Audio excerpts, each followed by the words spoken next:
Oh boy, are we on video essay 4 already? Alright then. Cue the summoning salt music.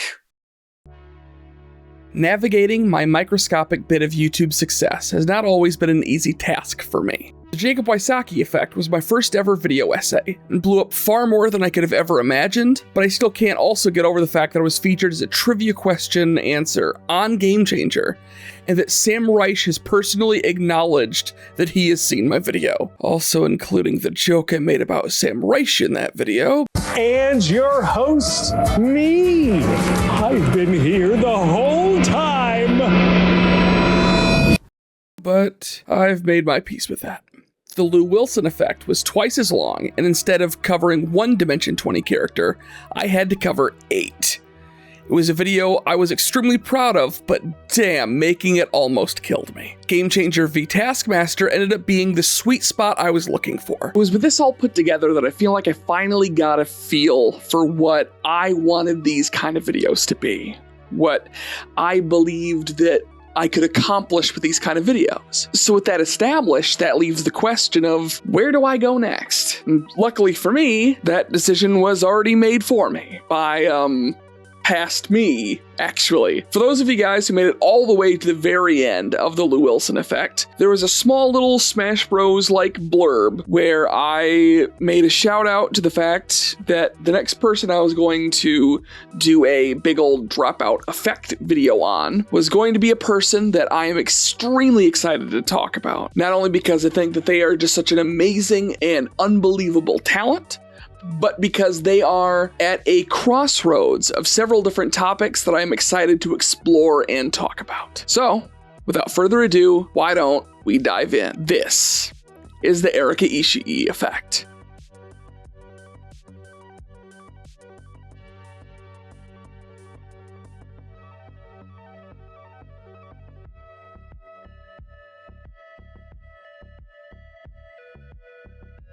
And before I forget, because I will forget like I do every time, please like and subscribe. I love that I'm able to make these videos, but I am terrible at promoting my videos. Also, while I'm here, thank you to everybody who checked out or backed Good Morning Apocalypse. We made just about, if not double our original goal, which is amazing, and I can't wait to share more about that on this YouTube channel in the future. So now that this is my third take at doing one of these big Dropout Effects feature videos, I kind of have an idea of what it's going to look like. The problem with making this video, however, is the idea that there is just way too much to cover. Not only is the cultural breakdown section, spoiler alert, going to be way longer than I probably intended it to be, only because I wanted to highlight so many amazing people. Foreshadowing is a literary device, and but even trying to highlight Erika is impossible because there is just so much amazing stuff that I could possibly go over. Erika Ishii is on paper debatably one of the most decorated performers in the history of Dropout. That's to say nothing negative about anybody else who performs at Dropout, but in looking at a person's resume outside of Dropout.tv, Erika is really killing it. And in particularly these last couple of years, even more so. Then from there, when you tie this back into the fact that this is also a Dimension 20 or a role-playing subject that we're looking at, Erika, other than Brennan Lee Mulligan, may actually have more tabletop experience than anybody else at Dropout. So it gets really hard to figure out how to narrow things down. So I'm saying off the bat, if I don't talk about your favorite Erika project, or mention your favorite person in the cultural part of the video, it's only because I'm running out of room real fast. Because I know there's people out there who are going to be like, oh, just make a 3-hour video. And I need to stop cashing checks that editing can't cash. What really surprised me is looking into the research of this video is that Erika isn't the only famous member of her family. Erika's sister is the currently elected mayor of Berkeley, California. And not only that, but she is the first ever woman and the first ever person of Asian descent ever to be elected to that position. What's also exciting about covering Erika is the fact that their career is exploding right now, landing major video game voice acting roles like Dragon Age Veilguard, Mortal Kombat, and the critical success of Ghosts of Yeoh. And that's just the success outside of Dropout. Where our story really starts to take form is when Erika starts making some noise and changing some games.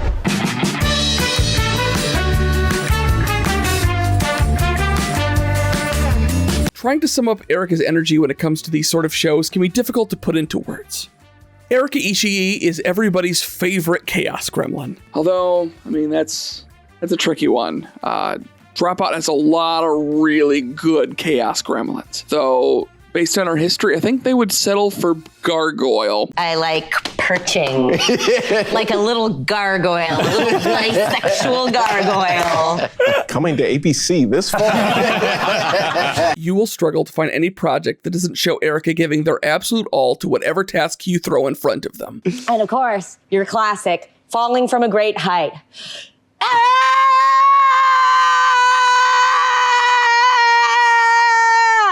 They fade it in post. No worries, Erika. I got your back. Take it from the top.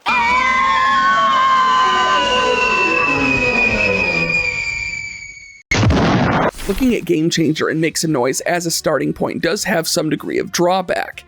That doesn't always give players the best opportunity to show range, considering that things are often at an 11. But I think with Erika, their biggest strength is in how they adapt around whoever they get paired up with. You see, I think this is the seed of the superpower that is Erika Ishii. I think these shows, while technically competitive, show that Erika's greatest strengths are not necessarily just as a talented performer, but as a passionate and ever-encouraging collaborator. Let me be clear, there are no shortage of places all throughout their career where they can show how funny and talented they are. But in this environment, you see the importance that teamwork holds for them. You can tell right off the bat that this overall feeling of collaboration and community is one of the most important things in the world to Erika when it comes to how they participate in these spaces. And spoiler alert, that's more or less going to be the thesis of this video. But I do think that there's something really interesting in breaking that down. Looking at why Erika finds this idea of inclusiveness, of collaboration, and community to be so important in the art that they create. But what that also leads to is projects where not only does Erika get to shine, but everyone around them gets to as well. It's like if a rising tide raises all ships, then Erika Ishii is on a mission from the gods to arise from the depths, the lost fucking city of Atlantis. We know it wasn't you, all right? You're not gonna be in trouble. We're just trying to find out who did this. Yeah, I used to be a full-ass woman. Then Pan came along and I was like, no. Hey, whoa. Yeah, you want some foliage? Hey, Calliope, come on, knock it off. Listen, buddy. Look, I want to help you, okay? I know you didn't do it. My partner, she's got this thing where when people vandalize city trees, she goes crazy. So, why don't we get started by getting some of the ugly stuff out of the way? In a segment I like to call, well, let's get the ugly stuff out of the way.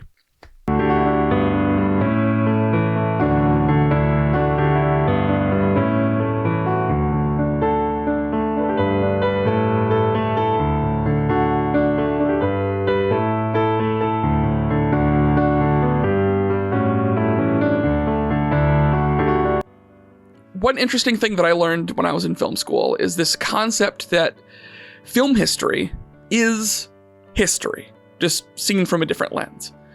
And that can often be the same thing said to different other aspects of entertainment, like seeing things from the perspective of Asian history or LGBT history and so on. And one of the ways that we see these different perspectives intersect is in the propaganda of World War II. There's something very terrible about the idea of, because of themes of propaganda, that it perpetrates this idea of racism for the better good, which is bad. Yeah!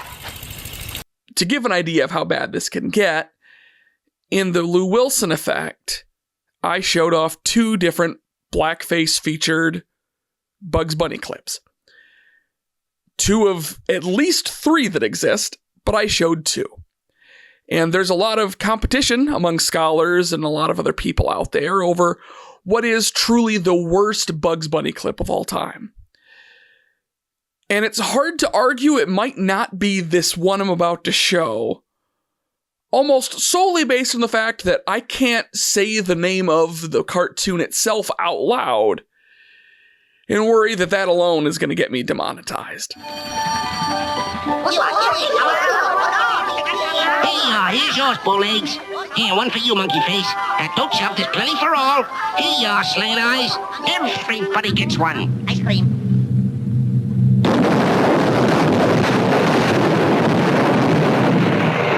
Well, that's that. Oh, just 1 minute, Joe. Just 1 minute. Oh, you no get away from me. You wait. I got the free one. Believe me, sweetie face, it's a pleasure. Business is booming.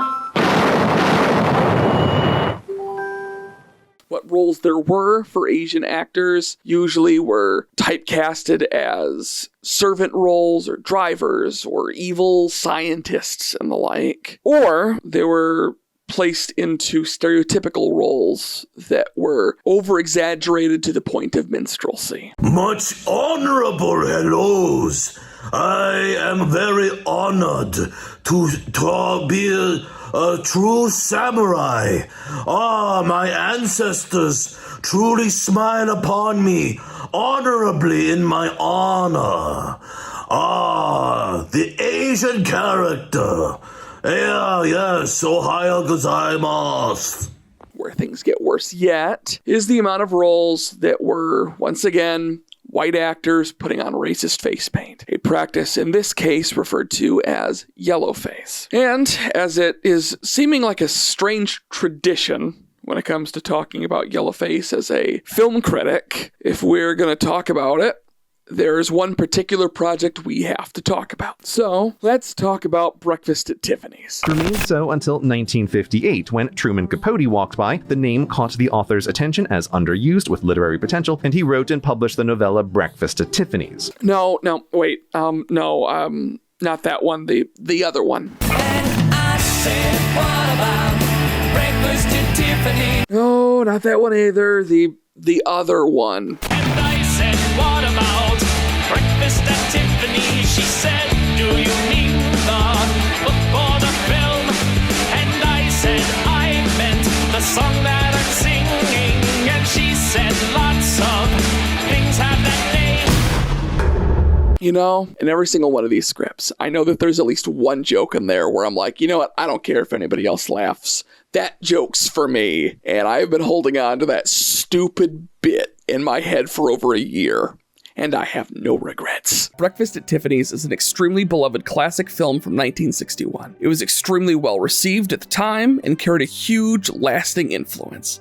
It caused an eruption of the baby named Tiffany. Audrey Hepburn's style and aesthetic have outlived the film by decades, and the movie's signature song, Moon River, is seen by many as one of the greatest movie songs of all time. And all that is amazing. But there is one other thing that Breakfast at Tiffany's is known for.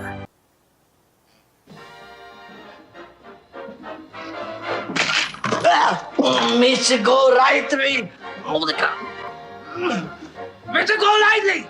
Once again, I must protest. If you don't stop with that phonograph right this minute, I'm going to go to the police department. So yeah, that's Mickey Rooney.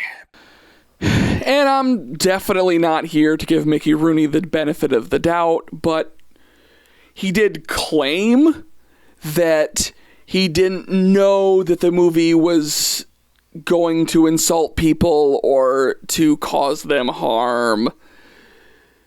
And he blames other people involved in the project of how he was portrayed.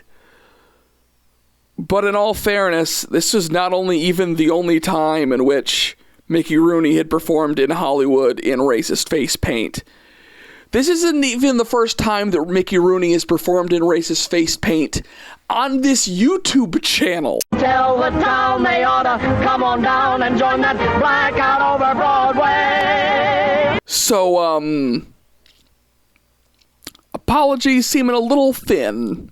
And it really is a tragedy how a lot of the time, especially with nostalgic movies growing up, where stuff like this isn't that obvious, especially when you're just a kid watching. I know one that unfortunately slipped by a lot of people is the classic children's film Short Circuit. I have seen some strange, bizarre drivers, but you will be awarded a cake. Me? Talk to your robot. He did the driving. And when it comes to ruining my personal childhood, the movie that included it that I didn't notice when I was a kid, that really hurts me now, is Master of Disguise. A guilty pleasure of mine I have held on to for decades. Until I rewatched it and remembered this scene. Become another person. Become another person. Become another person. Good. Who are you now? The question is not who I am. The question is who are you? I know who I am. I am Prince Lalijama from the Ringy-Dingy Heights near Bombay, Calcutta, and New Delhi, India. I can justify and try to defend against a lot of the really terrible jokes in this movie. I can't defend this. One of the other most egregious examples from classic Hollywood is the film The Conqueror. They needed to bring their A-game to find the perfect actor to play Attila the Hun, one of the most well-known warriors in Asian history. So who better to play him than John Wayne? Moments for wisdom, Jamuga, then I listen to you. And there are moments for action, then I listen to my blood. I feel this Tartar woman is for me. My blood says take her.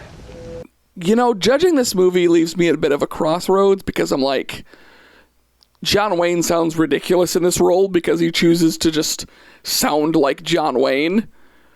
But also, he's not doing a broken Asian accent, so, like, I guess that's better? Now, while it took a lot of general audiences much longer to see the racism, those directly affected by it were immediately aware of the ugliness on display. In fact, in the biography about her husband and the biopic adaptation, Linda Lee talks about the unbelievably awkward scenario of taking her new boyfriend to a movie without realizing the racist horrors that lay in wake. Both of them leaving the film early for pretty obvious reasons. And speaking of her husband, the legendary Asian film star Bruce Lee. Be formless, shapeless, like water. Now you put water into a cup, it becomes the cup. You put water into a bottle, it becomes the bottle. You put it in a teapot, it becomes the teapot. Now water can flow or it can crash. Be water, my friend. Okay, so at least now we get to some of the happier stuff. On one hand, even as a huge fan of Bruce Lee myself, people can get quite carried away with his fan worship.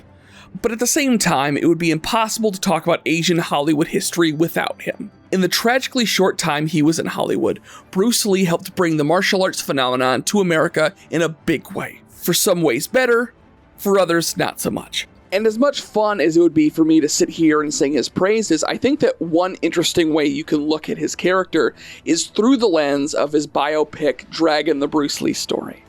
In particular, I think it's really interesting the way that this movie tackles a very nuanced look at Asian racism in a way that feels uncomfortably real. Starting from the seemingly innocuous. You'd kiss him. Kiss him, at least.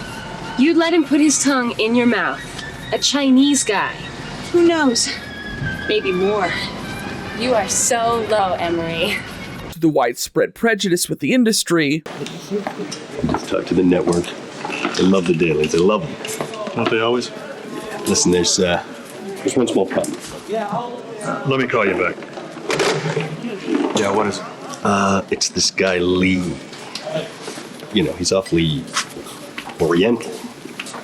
He's supposed to be Oriental. Yeah. He's playing Oriental. Oh, I know. Kato is Oriental. I know. Can you just make sure he keeps the mask on? To the ugly audacity of people saying the quiet part way too loud. So let's get down to the real issue. Children. After all, Linda, that's what marriage is really about, children. We want to have children. Someday. But what will they be? They won't be white, and they won't be Oriental. They'll be some kind of half-breed, and they won't be accepted by either side. They'll be American. Linda's American, I'm American. You're an American citizen. You're not really an American.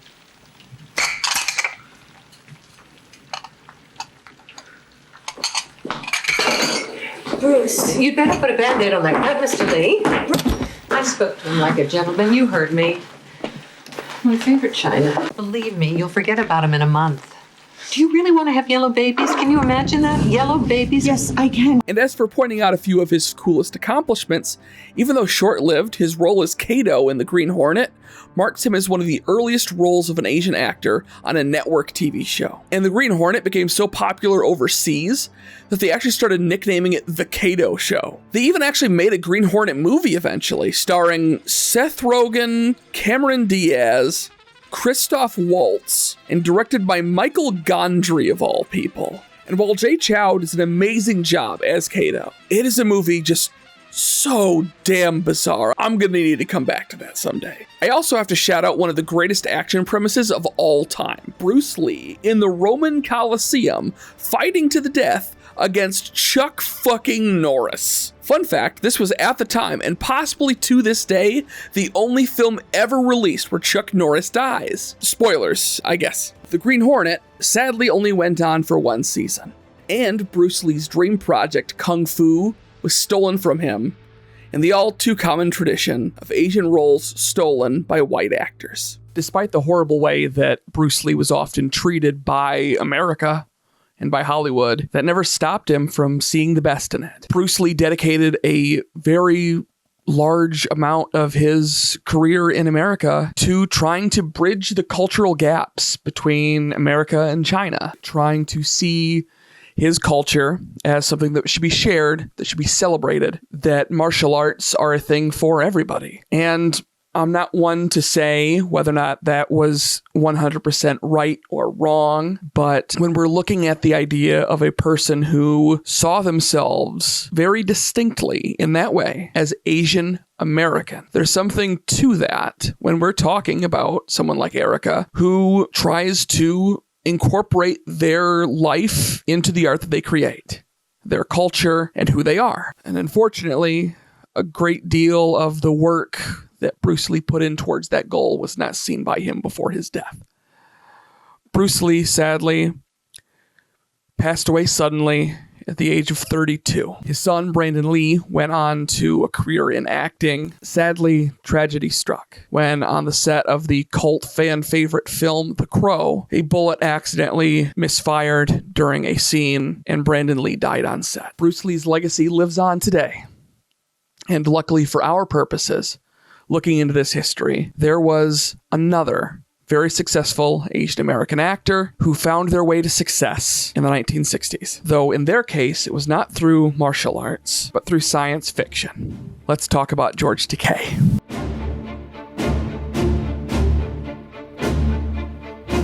I've always been more of a Star Wars person, but I won't deny what Star Trek has meant to millions of people, especially in terms of representation and introducing people to socially forward ideals. George Takei takes on the role of Enterprise helmsman Hikaru Sulu. And also, fun fact, in some of the Japanese dubs, they decided to change the name Hikaru because it wouldn't really pronounce that well in Japanese. But of all of the names they could have chosen, they renamed the character Kato. Audiences grew to love Sulu as he offered depth often not seen on screen. Robert Justman, a producer on the original series, described him as the antithesis of the so-called expressionless, unemotional, inscrutable Asian, and far more than well-respected, even showing off some of his hobbies like gymnastics, botany, and fencing. God damn! Oh, no, actually, no, I take that back. I take it back. This is George Takei we're talking about. The real answer should be... Oh my. And the role of Sulu lives on past George Takei, with portrayals by John Cho in the modern movie universe, and by the late Grant Imahara in the fan series Star Trek Continues, helmed by none other than infamous voice actor Vic Mcgogna. Oh my god, oh no, we do not have time for a tangent this big. We do not have time!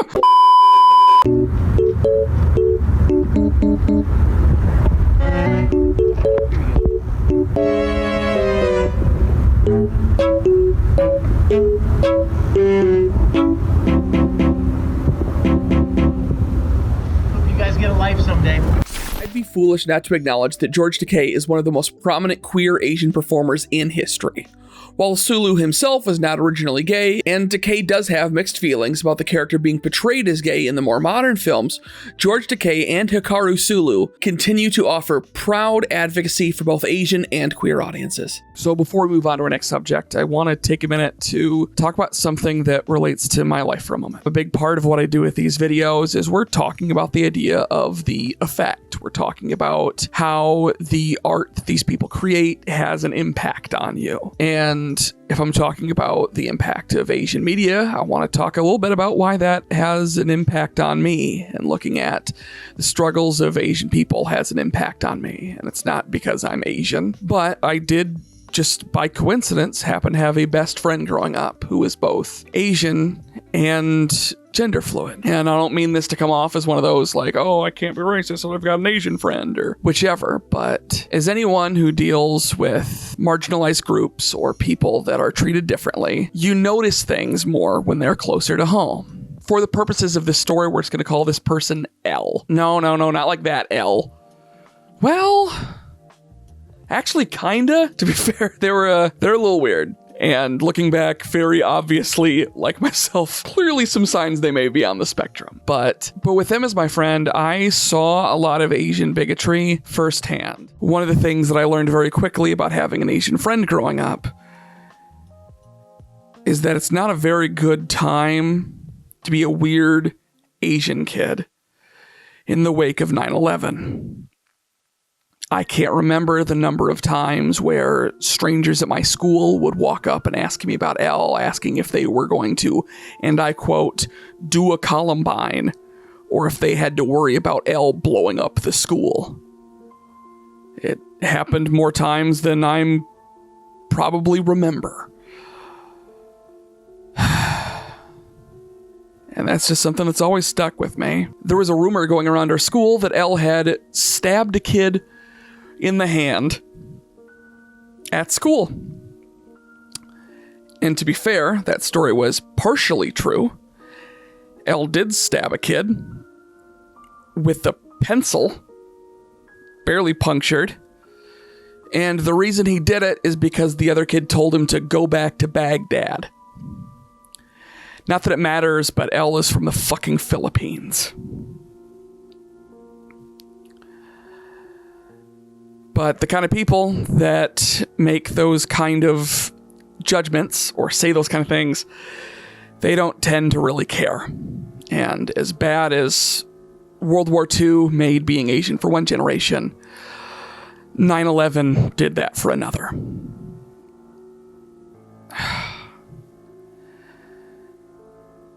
You know, that does leave me in a tough part of this video, though. I don't want to keep this as much of a downer, but also I have to find a way to segue off of this, and I don't exactly know how I'm properly going to segue off of 9/11. Okay, let me think. Oh, do you know, fun fact, who actually was supposed to be on one of the planes in 9/11 because of a weird scheduling issue didn't end up actually going on that plane? Well, yeah, yes, Seth MacFarlane. But also, Jackie Chan.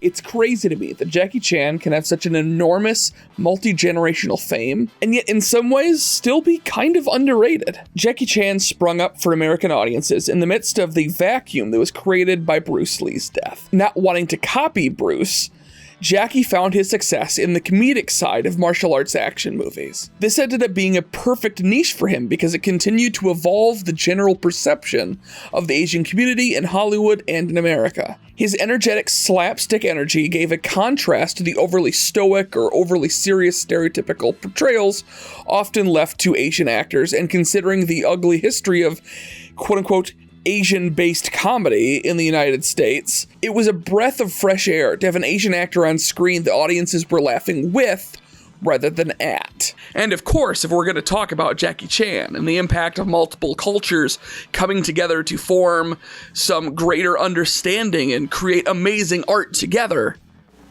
then obviously we have to talk about Rush Hour.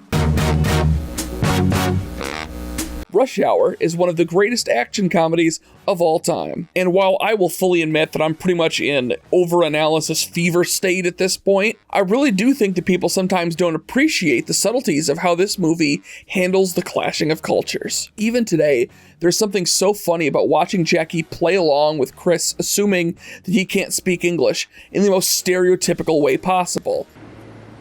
I'm Detective Carter. Do you speak any English?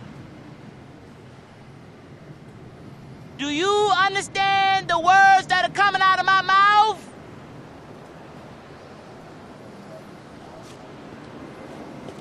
I cannot believe this shit. First I get a bullshit assignment, now Mr. Rice-A-Roni don't even speak American. All of a sudden you speaking English now, huh? A little. A little my ass, you lied to me. I didn't say I didn't. You assume I didn't. Assume I kick your little Beijing ass right now, man. I ain't scared of you. I know you know that little tricky shit. Come on. I'm not responsible for your assumption. You full of shit. You understand that? You full of shit. Not being able to speak is not the same as not speaking. You seem as if you like to talk. I like to let people talk who like to talk. It makes it easier to find out how full of shit they are. And say what you will about the content of Rush Hour, which I still argue to this day holds up extremely well. The fact that Jackie Chan and Chris Tucker, two people that couldn't be any more different, have grown to be lifelong friends. If that doesn't make my point here, I don't know what does. And it also should be pointed out to Jackie Chan's credit that his comedic style of martial arts take just as much, if not debatably more skill to pull off. On top of being hilarious, Jackie Chan is one of the most decorated and talented performers of all time. By his claim, he's broken nearly every bone in his body at least once. And despite both that and age slowing him down as the years have gone on, it didn't slow him down enough to not be one of only a handful of actors on the planet to have starred in over 100 films across the world. And can we talk about Jackie Chan Adventures, one of the greatest celebritoons ever created, featuring an all-star cast of characters and beautiful animation, and the villains were top-notch. In fact, one of those villains happens to be voiced by our next subject. Let's talk about James Hong.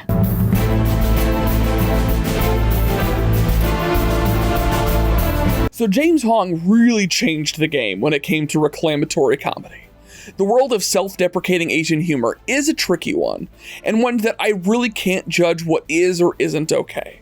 But James Hong is an absolute master at it. In my hand, I hold a cricket. What'd you do that for? Don't take the cricket from my hand. Who the hell's to take the cricket from my hand? Just got a call. I yell, card ride? Card ride? Just like that. Nobody came up, I hang up. Well, was it for Costanza or? Yes, that's it. Nobody answered. Was it a woman? Yes. I tell her, you're not here. She said curse word, I hang up. Insubordinate ruffians. You men owe me a new pair of slippers! And I do not squeal like a girl. I mean, look no farther than Big Trouble in Little China, where his portrayal of Lo Pan could have easily been a Breakfast at Tiffany's 2.0, but is instead a legendary performance that is beloved by B-movie fans everywhere. James Hong's successful career cannot be understated. He is to date starred in more films and overall film projects than any other actor on the planet. Depending on your specific metric, James Hong has starred in somewhere between 300 and 500 projects across the world of cinema. You would be hard-pressed to find many actors at all that have done more to support the Asian community in the eyes of cinema than that of James Hong. So I got my first car, SAG card, in, 70 years ago. True. My first movie was with Clark Gable. But back in those days, I have to tell you this, the good earth The leading role was played by these guys with the eyes taped up like this, and they talk like this. And the producer said the Asians were not good enough, and they are not box office. But look at us now, huh? However, while Jackie Chan and James Hong are two of the biggest leading legends in Chinese comedy, there was a trio of Asian stars that changed the world. When I made the Jacob Wysocki Effect, I had a lot of people suggesting all varieties of different people that they wish that I would have covered. But there was one name that far and above more people suggested than anybody else. And the farther I looked into them, the farther down the rabbit hole I went. So allow me, all this time later, to finally fix that oversight. Let's talk about Sammo Hung.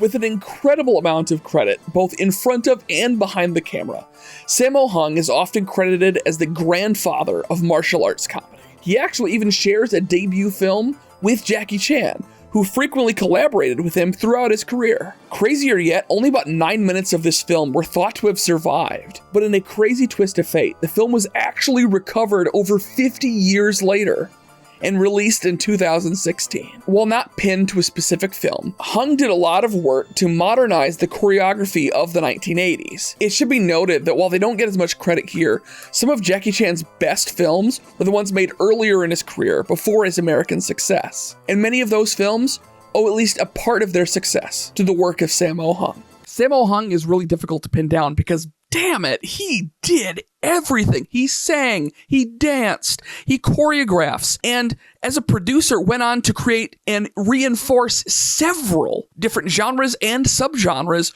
across Chinese cinema. One of the more famous ones that he did, if I can pronounce this correctly, is the jiangxi genre, which, to put it into layman's terms, is essentially the equivalent of the Chinese vampire genre. But I should discuss the reason the people wanted me to bring this up in reference to Jacob Wysocki is the fact that on top of being able to lampoon and reinvent a lot of his comedy based on his Asian heritage, Sammo Hung also made fun of his own weight on many occasions as part of his overall comedy repertoire. Also in a lot of his projects in which he would show his appreciation and revelry for his colleague Bruce Lee, who he worked with on the film Enter the Dragon. In fact, he loved Bruce Lee so much that he made his own version of Enter the Dragon, starring himself as a parody version in order for him to pay homage to his hero, with his own version of Enter the Dragon called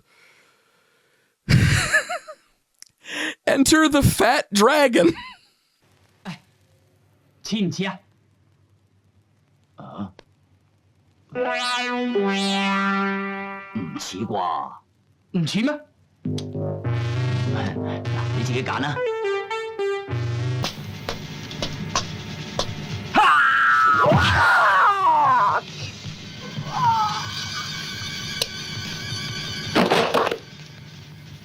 我話俾你知，李小龍係我心目中嘅英雄偶像，唔能夠俾你破壞。如果你想學佢，就要用多啲腦。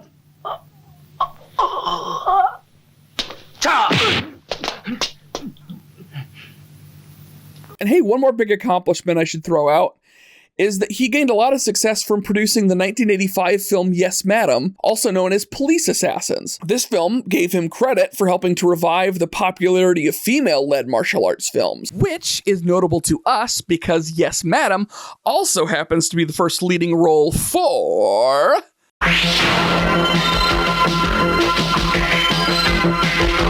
Michelle Yeoh is a perfect example of how someone can be so incredibly talented and yet somehow be so underrated at the same time. While she may be a household name to some people, she's one of those people that while you may not know her by name, you definitely know her work.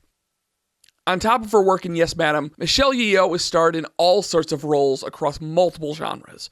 Memoirs of a Geisha, Tomorrow Never Dies, The Mummy, Tomb of the Dragon Emperor, Kung Fu Panda. So with it being so difficult to narrow down who I wanted to talk about, the reason I chose Michelle Yeoh was because I think that she is a perfect example of the fact that in a lot of different ways, the best time, at least for a long time, for Asian women in Hollywood is right now. The reason that I think that is because more and more we're getting bigger and better stories being able to be told from the perspective of Asian creators.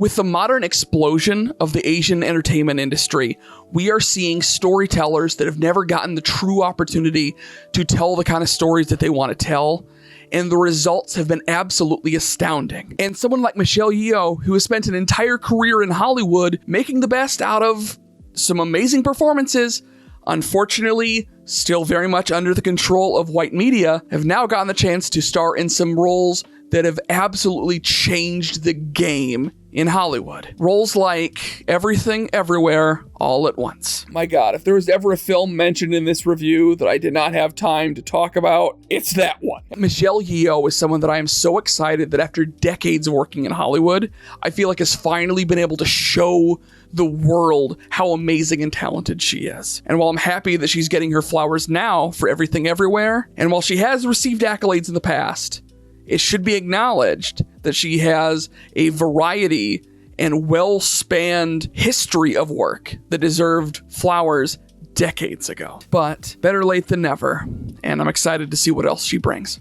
So I've got one more person I want to talk about, but before I do, I have a few honorable mentions. I mean, one of them is honorable. Most of the other ones are dishonorable, and one is, well, we'll see when we get to it. So are you Chinese or Japanese?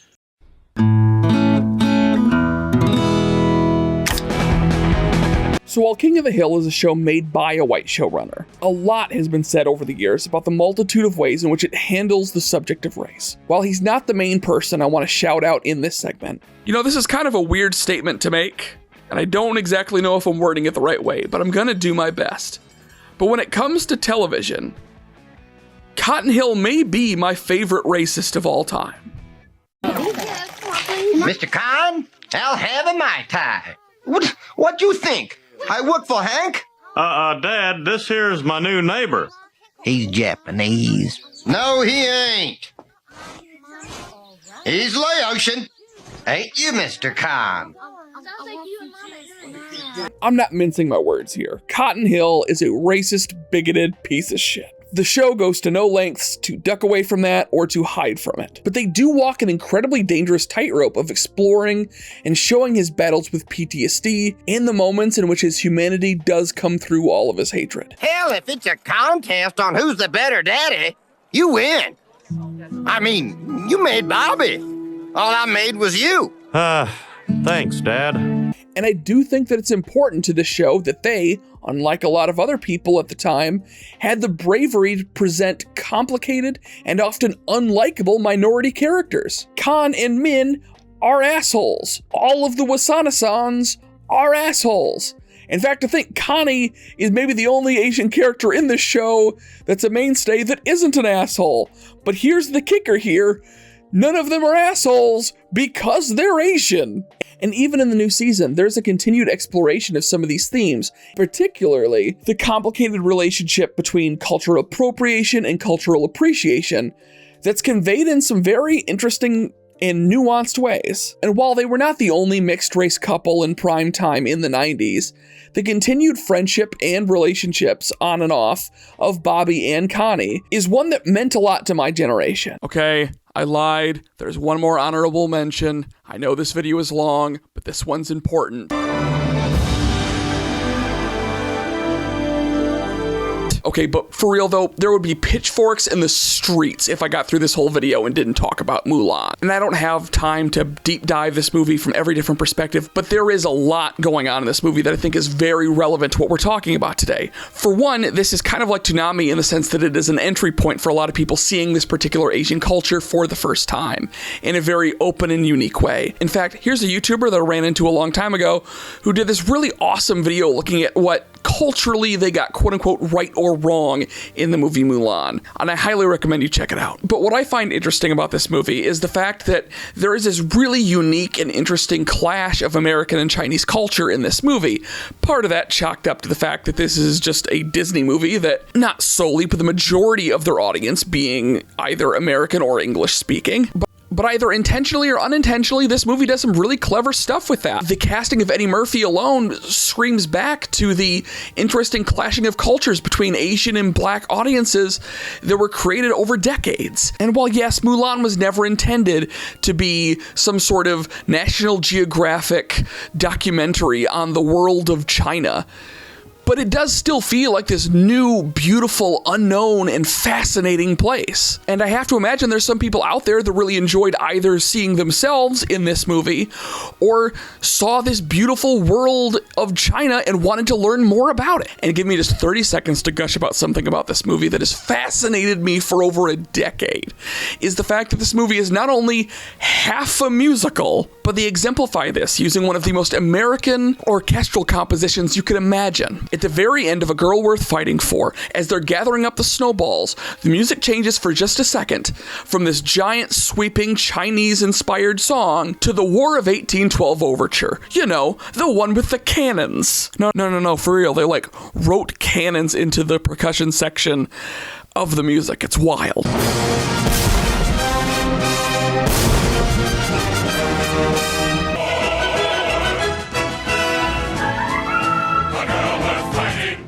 And when the song ends and they see the village, that's it. We're done. No more musical, no more fun times. We are in a drama. Well, I mean, a comedic Disney drama, but you get my point. Now, if we look at the LGBT aspect of things, we get into a little bit more of a death of the author situation. Not really like death of the author in the J.K. Rowling kind of way, but in the, we're looking definitely past authorial intent here. If I ask myself honestly, did the creators of Mulan intend any kind of gay or trans allegory in their creation of this movie? Honestly, I don't think so. But you cannot tell me that this movie was not dissecting, making fun of, and offering criticism of gender roles and gender expression in both comedic and dramatic contexts. I mean, sorry you had to see that, but you know how it is when you get those manly urges, and you just gotta kill something. And even then, not all art is literal. Not all intention is made by the artist. And that doesn't mean that a lot of people aren't going to get something that wasn't technically intended in the piece. Who cares if the director was thinking about gay or trans people when making this movie? I can't imagine being an LGBT person, either in the closet or out of the closet, watching this movie for the first time and not feeling something when you see Mulan look into that mirror and say that phrase, "When will my reflection show who I am inside?" Okay, we get it. You really like Mulan. Do you have anything negative to say about the movie? Yes, actually. In the third act of the film, when Mulan has to scale the palace with her brothers in arms, the fact that Shang just gets to take a pass on doing drag is one of the biggest audacities in the history of cinema. And I'm only kind of joking here, because it actually would work really well with the themes of this movie. Then the most masculine character in the movie would have to put aside his gender roles and see things from the other side for a change, even for a comedic bit. I mean, it's hilarious watching Mulan do the machismo voice. Wouldn't it be just as funny seeing Shang do the opposite? In fact, with Shang eventually coming to court Mulan, I think she'd actually respect him more for it if he did it. And you can't tell me he wouldn't do it. Shang is a man who above all else will serve his country. And if the life of the emperor is on the line, he will serve cunt. Okay, think I got that out of my system. On the dishonorable list, I quickly want to talk about South Park. And while yes, I think it is cool that South Park is trying to angle themselves against the Trump administration, it's really despicable to me that after 20 years on the air, that these guys who consider themselves to be at the pinnacle of comedy still think that the same edgy, stupid, broken Asian accent joke is still the height of comedy. And then there's Saturday Night Live. And I know I've sang a lot of their praises in these videos before, and I am still to this day a fan of Saturday Night Live.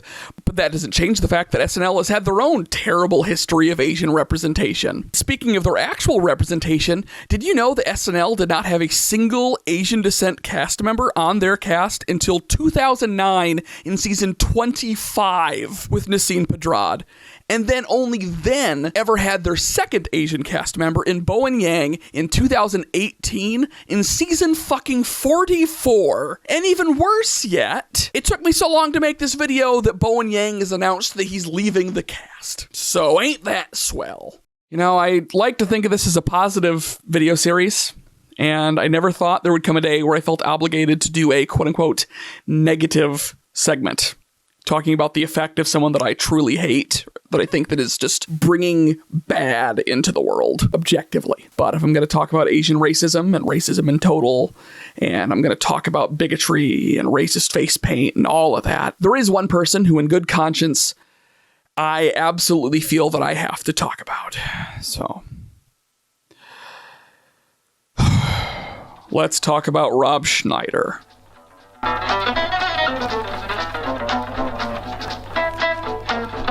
I know there's a lot of people out there that have basically made a life career out of shitting out Adam Sandler. And I'm not saying that Adam Sandler is perfect, but why make fun of Adam Sandler when Rob Schnieder is right there? I mean, oftentimes, literally, right there next to Adam Sandler. There are no shortage of reasons to think that Rob Schnieder is a piece of shit. I'm all for gay pride, gay weekend, parade. I will say Gay Pride Month seems a little greedy. It's for the fact that he tried to make his own version of Curb Your Enthusiasm, essentially, without realizing the humiliation that comes with making a show to roast yourself, without having anywhere near the amount of self-awareness needed to realize that this show only accomplishes one thing, to teach everyone the truth, that Rob Schnieder is in fact an asshole. But by far the worst thing Rob Schnieder has probably ever done, and continues to do, is his ongoing history of ugly and appalling and horrifically varied history of racist caricatures with minstrel show levels of racist costumes and face paint. Look, I made my jokes about Mickey Rooney appearing in racist face paint multiple times, but Rob Schnieder has no fucking excuse. I mean, it's been going on for so long, it's been so frequent, it literally makes me question if Rob Schnieder is just tangled up in the world's most racist game of bingo. So while I truly believe that we are in a new golden age of Asian representation, there's one more person I want to talk about that helped make that happen. Someone who was a mainstay in the true original golden age of Hollywood. As much as it still bugs me that Sammo Hung was not in the Jacob Wysocki Effect, there is one actress that I know that if I do not talk about in this video, I will never hear the end of it. So, let's talk about May Wong.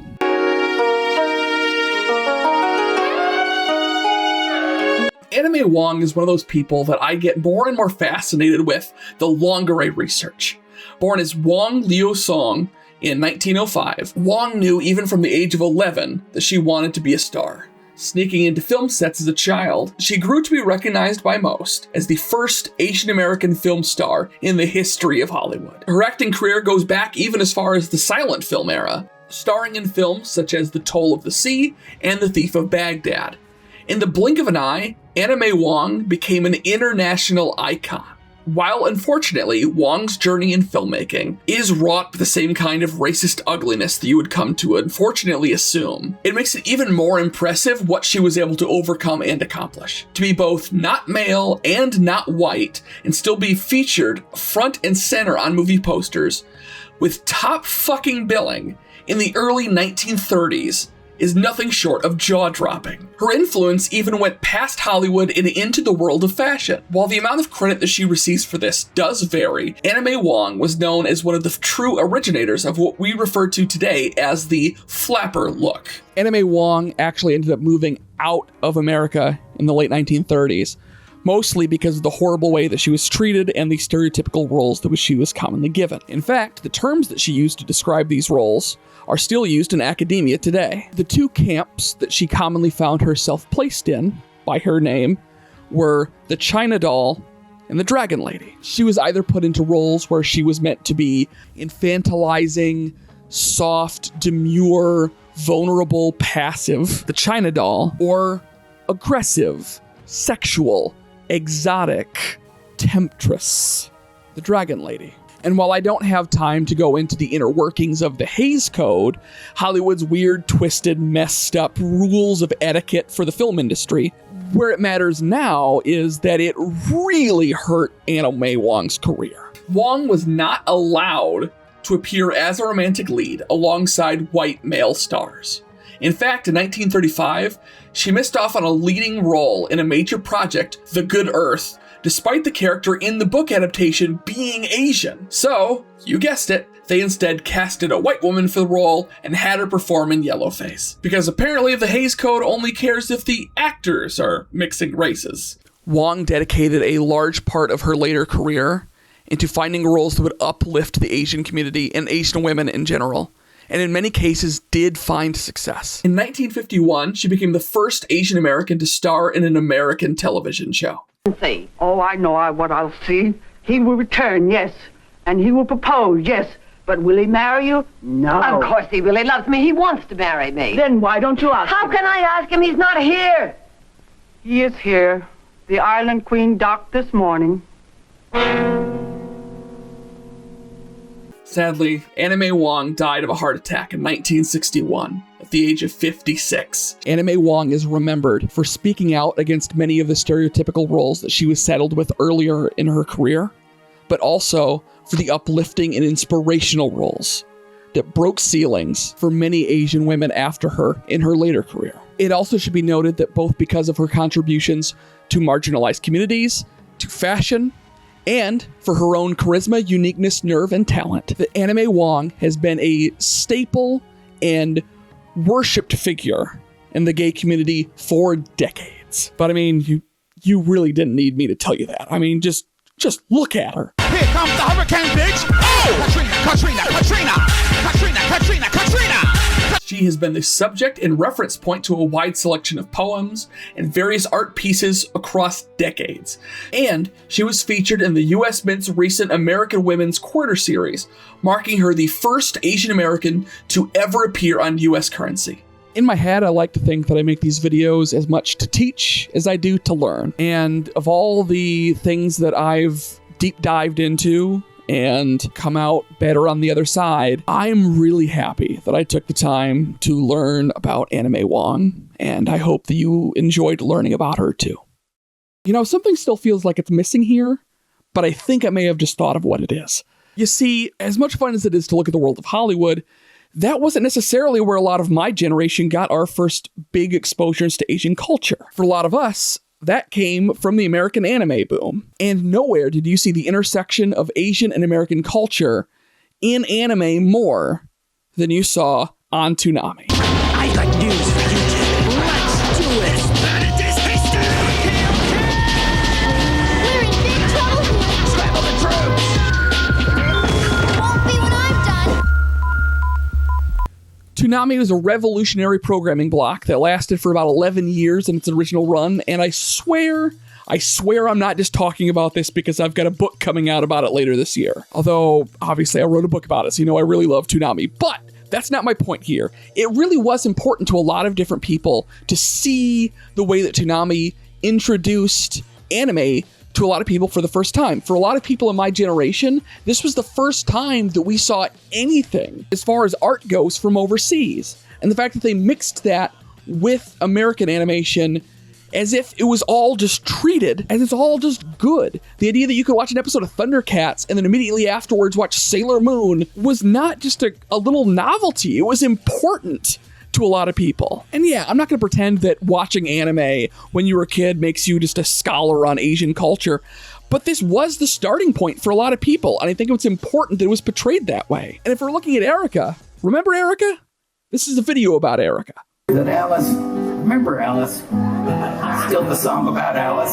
The American anime boom created opportunities for a lot of amazing voice actors. One of those included very much in the DNA of the kind of shows that Toonami made was Erika. It can't be overstated for so many people how big Toonami was to their childhood. In fact, Toonami was the first place a lot of people saw amazing clips like this. Vegeta, what does the scouter say about his power level?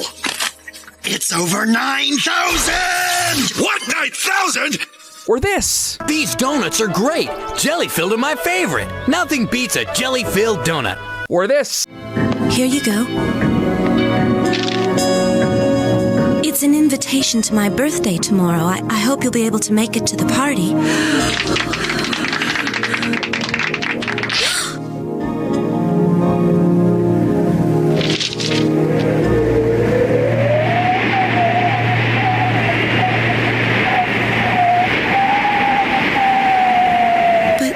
But why?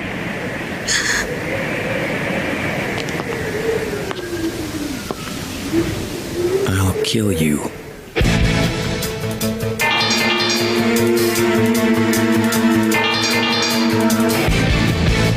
That last show was Gundam Wing, by the way. And while everyone sings the praises of Dragon Ball Z, it should be noted that Gundam had more screen time on Toonami as a franchise than any other show Toonami ever aired. Which is super important because not only does Erika Ishii love Gundam, but it was important to their early career. Today, I have a proposal for how best the government can spend its tax dollars in a way that will benefit the country, nay, the world. The United States government should build me, Erika Ishii, a Gundam. Fun fact, one of my first roles in voiceover was a lead in a Gundam movie. That rocks. However, I'll be back soon. Rest well, Father. Power over time itself. I will have it. Only then.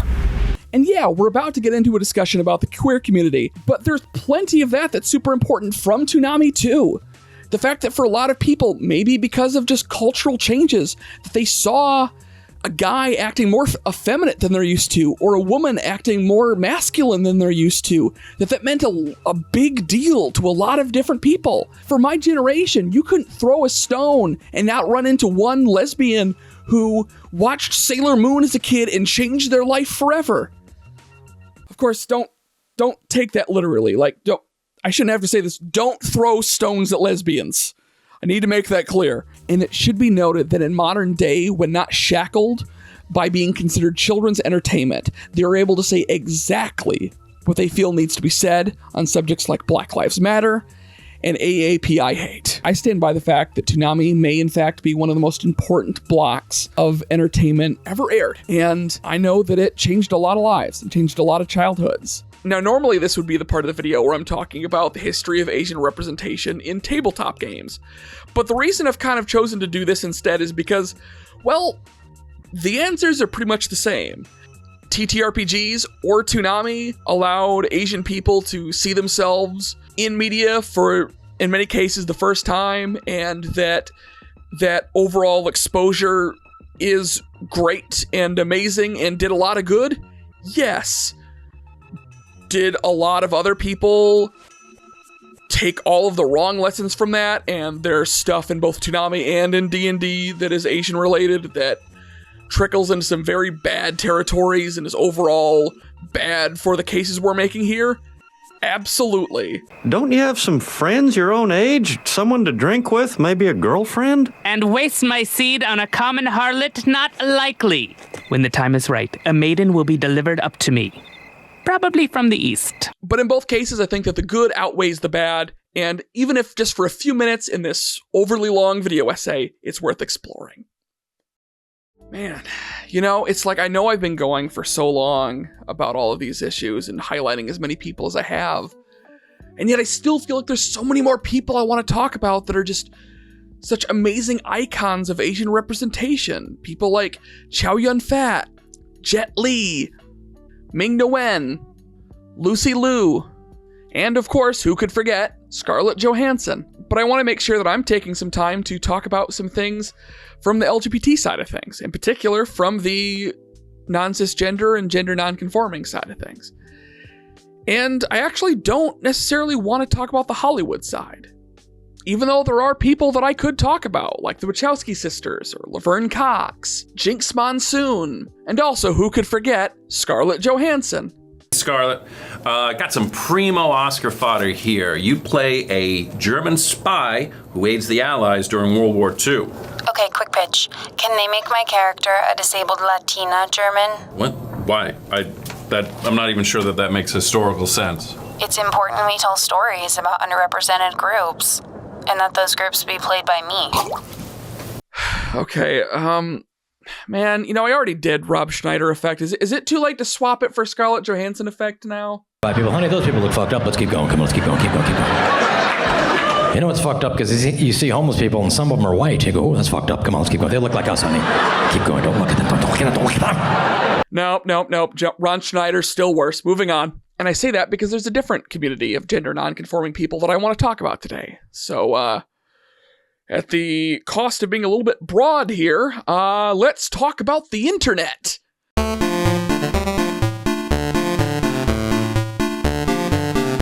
I'd be lying to you as a small-time YouTuber that I don't realize the power that comes with the internet and its ability for marginalized people and for just little old nobodies like me to send out a message to the world that people actually get to see. Because of the overall collaborative nature and community nature of the internet itself compared to other mediums, we have opportunities to give spotlights to so many amazing gender non-conforming creators. So without going into a deep dive, allow me to just rapid fire some of my favorite people. Jessie Gender, Philosophy Tube, Cecily, Coke Francis, and of course my favorite video game critic turned professional wrestler, James Stephanie Sterling. And I'm not going to say that everything on the internet is great. In fact, a lot of the internet is an absolute dumpster fire.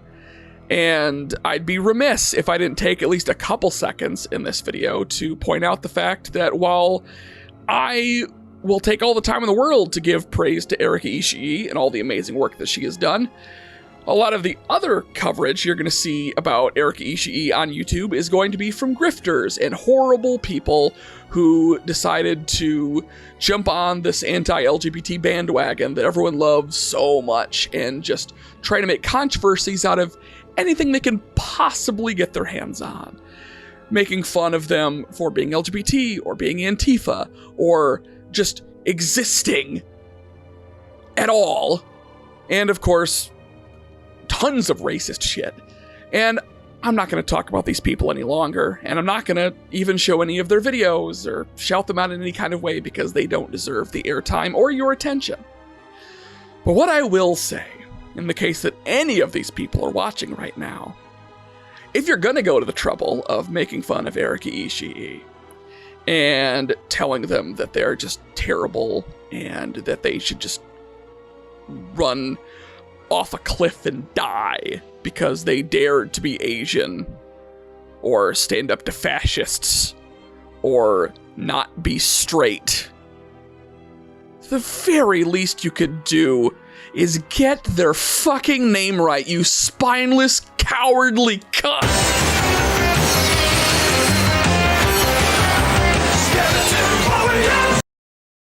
I feel like I'm almost ready to move on, but I feel anxious because I feel like if I could just find one person that ticked every single box tying back to Erika and these subjects of background, that it would just tie everything so great together. Somebody who is Asian, non-cisgender, successful in their field, and familiar to the overall Dropout community. And I think I've got it.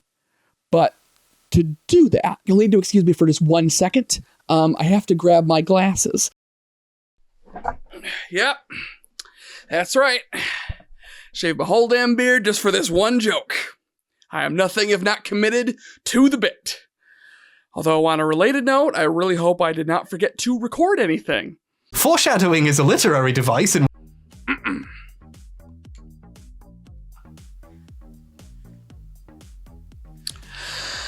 Miss Tyra, was your barbecue cancelled?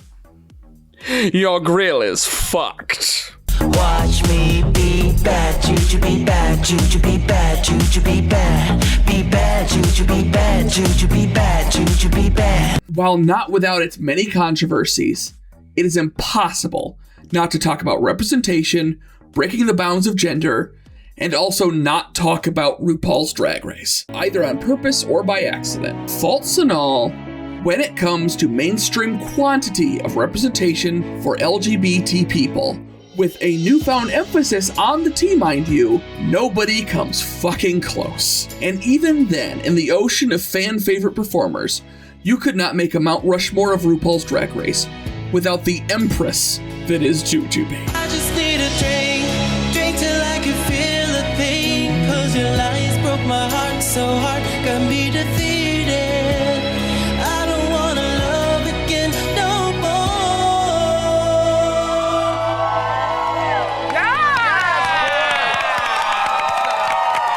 Introduced way back in season 2, the season that most fans agree the show actually started in, Jujubee has appeared on more seasons than any other contestant, and even made it to the finals on 4 separate occasions. And I think that's partially what drives a lot of people to really root for Jujubee as well. While obviously having this much time on TV has given her a chance to really get her flowers, narrowly missing the crown that many times really gives you an always the bridesmaid, never the bride kind of feeling. And just when you think that Drag Race would be the only venue in which Jujubee would get to shine so brightly, the world of Dropout opened up to drag in a big fucking way. Was that bitch? Can I go invisible right now? Ellie, you are a loose cannon. Boss ass. Kill her! Kill her now! There is legend of a witch. Hey, that was really emotional and beautiful. Boss ass bitch. It's difficult to put into words just how big of a deal even the announcement of Dungeons & Drag Queens shook the goddamn internet. While there always has been a large overlap in fandom between the queer community and the tabletop community, especially in the last 10 to 15 years, it was really crazy to see that not only were traditional tabletop publications excited for a new Roll20 season, but the numerous queer websites and magazines that were trying to convince their fans that they should watch this season, even going as far as trying to teach and introduce their audiences to the world of Dungeons & Dragons for the first time, many of which had zero idea what Dungeons & Dragons even was in the first place. She carries a, well, let's look. Let's see, where is it? Where do I go? Under your attacks, but also on your character sheet. You will shit. Why don't you tell me and then I'll tell you? You carry a longbow. Okay, so what's special about Twyla is she carries a longbow. She can fly. She can fly. She can fly. She has a long bow. I think that her height is going to come in and be really helpful because she's a petite 4'11". Wow. And if anybody in this room knows, people who are 4'11" are very angry. Because they're 1 inch away from being 5 feet.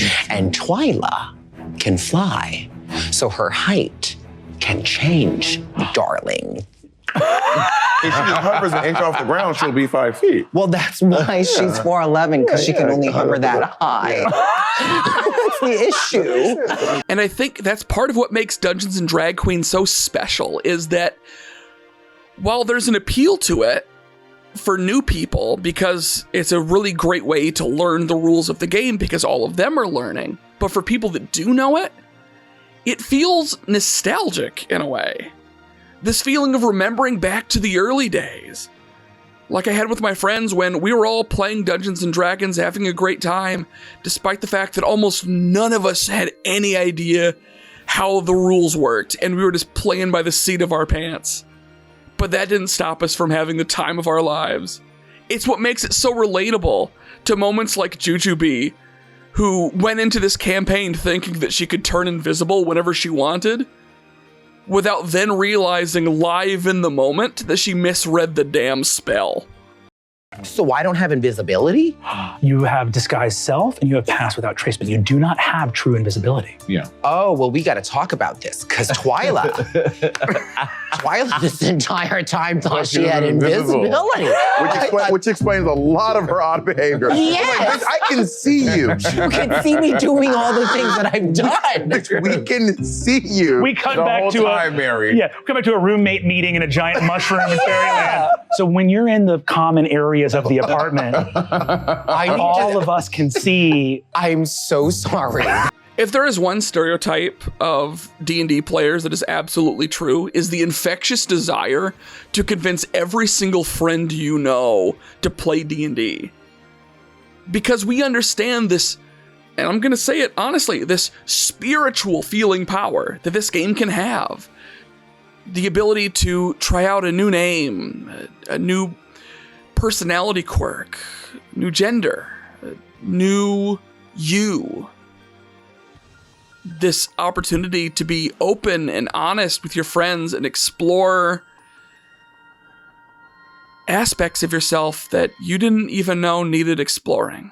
It's been a great place for kids that are, LGBTQ or genderqueer, to have these characters that live in this world where that's not an issue. Yeah.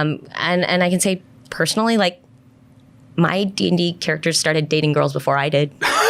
So yeah. I mean, it's a good place to explore and to be accepted. Yeah, you know what's really funny is when I heard the name Twyla when I was a kid, I thought it was the most unique name, and my real name is Airline. Mm-hmm. So I was like, oh wow, I have one of those names. So for some reason, it always stuck with me. Like there's a witchiness and like the fairy. I've always kind of felt like a fairy. Yeah. I don't know. I think as a queer kid, you always kind of feel like you are one of these characters. And this was one of the first times ever that I could gather those little stories that I created when I was a kid to actually play. If you don't feel like a fairy, get called one. Right. Hi, fairy. Hey, fairy. And nowhere does the healing power of D&D and the impact that it can have on you shine brighter than in the story of Buddy Bear. I don't care.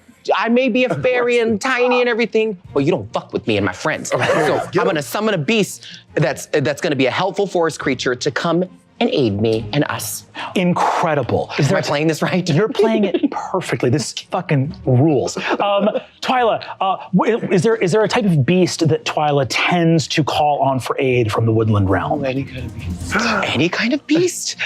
A cat tree. A cat tree? Yes. What's a cat tree? That's a beast. All of you see, first you're like, oh, something's like trapped in that hedge. And then you see that, nope, the hedge is moving. A snarl of tree limbs, briars, thorns, with blossoming jasmine all throughout its body forms into a saber-toothed tiger. This massive panther with these huge thorns for fangs and leaps from the wood line. Wow, the poetry. It goes back to the top of the order, which is, of course, it's me. It's Twyla. And guess what I'm gonna fucking do?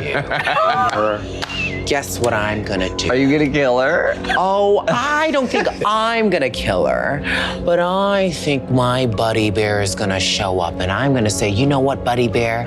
I'm summoning your big cat tree ass and I'm gonna have you shove this bitch into the abyss.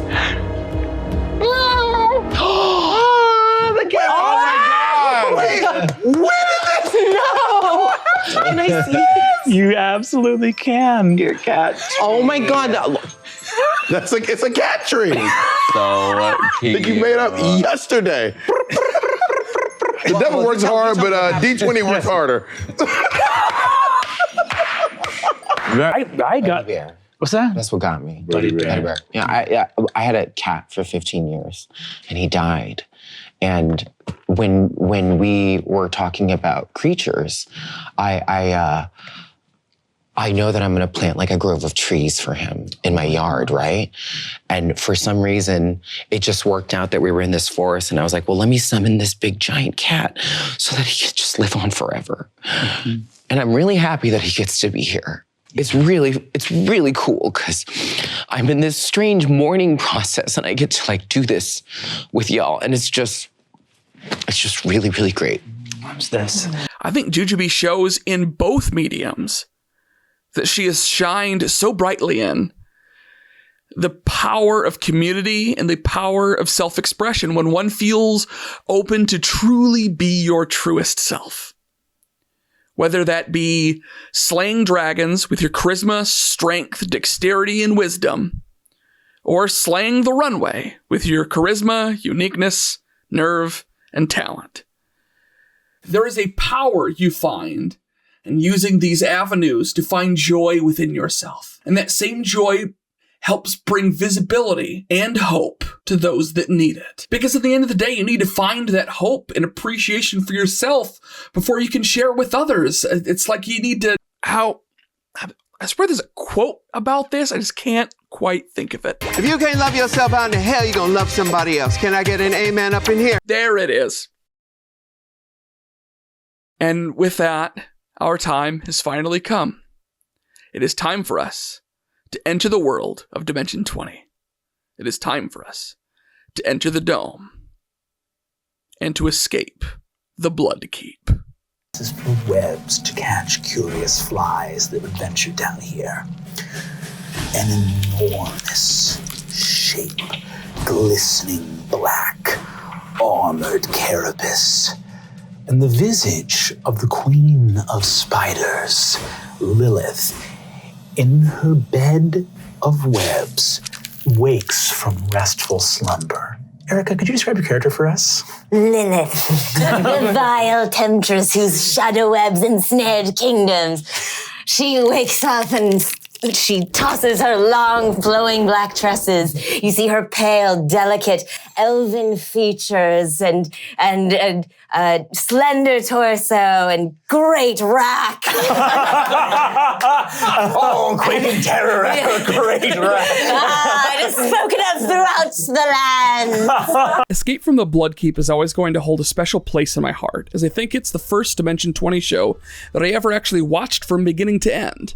And it was the first Dimension 20 side quest that they'd ever done. Escape from the Bloodkeep explores an interesting mixture of both the comical and the macabre as they try to achieve one of the most impossible tasks in all of Dungeons & Dragons: successfully play an evil campaign. While clearly separate enough to feel like its own thing, Escape from the Bloodkeep is heavily inspired by The Lord of the Rings, and in particular, the land of Mordor, as we follow our group as varied accomplices of the Dark Lord. Now, originally, I thought that Erika based Lilith off of Shelob, but actually, Lilith is inspired by a different giant spider from the Silmarillion. You know, the historical backbone book of the Lord of the Rings universe for all the fans out there who thought that reading the Lord of the Rings trilogy just wasn't deep enough and it was too easy to understand. Getting back to what makes Lilith so amazing, I mean, for starters, she's just cool.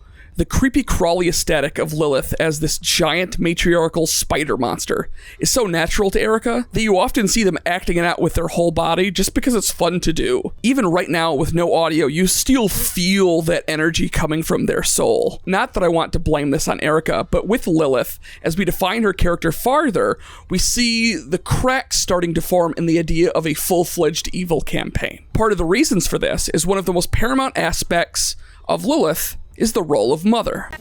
Mother has arrived. No, not like that. Well, come to think of it, you know, maybe a little bit like that.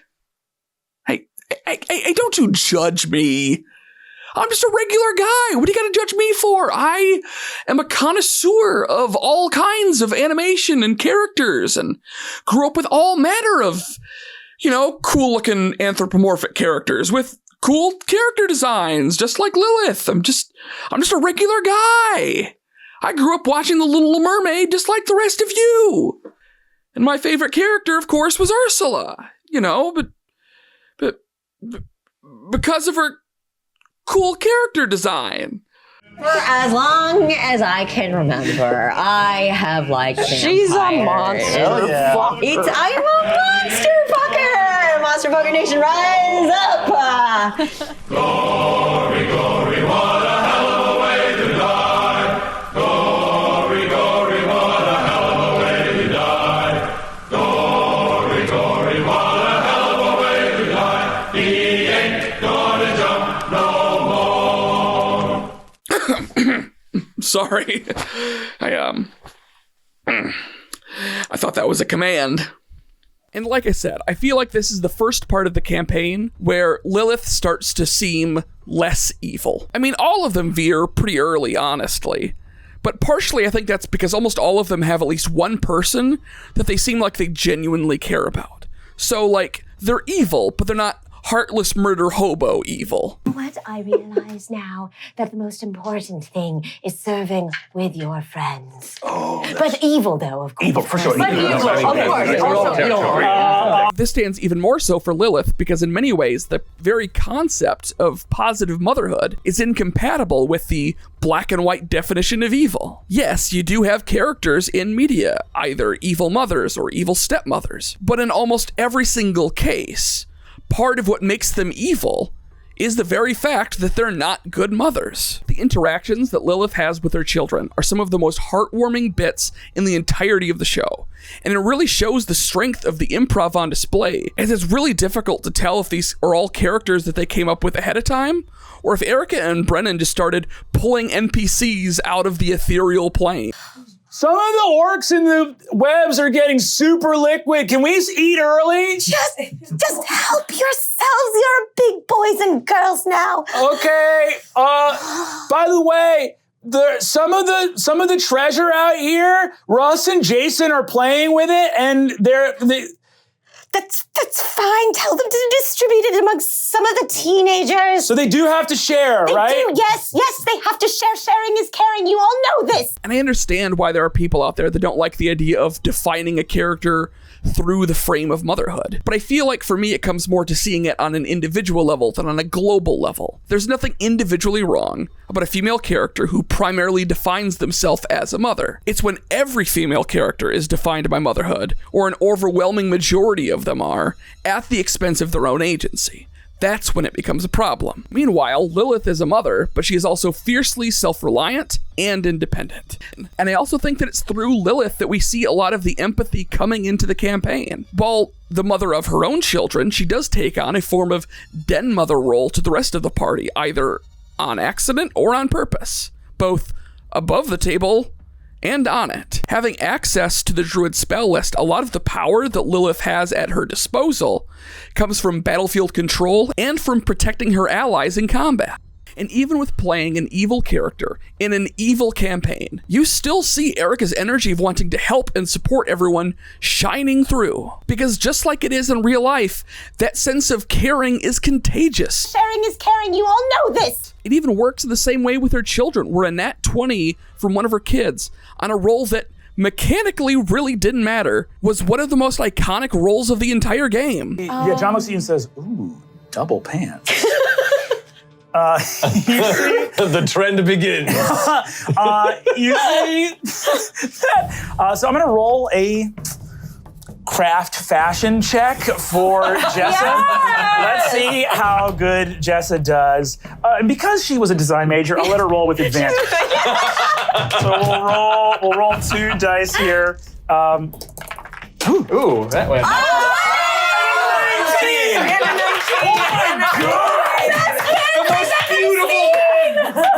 Oh my God! Double pants! Double pants! Double pants! Double pants! How did she spin with the color already intact? Oh my God. You see Jessa does the most incredible work you've ever seen.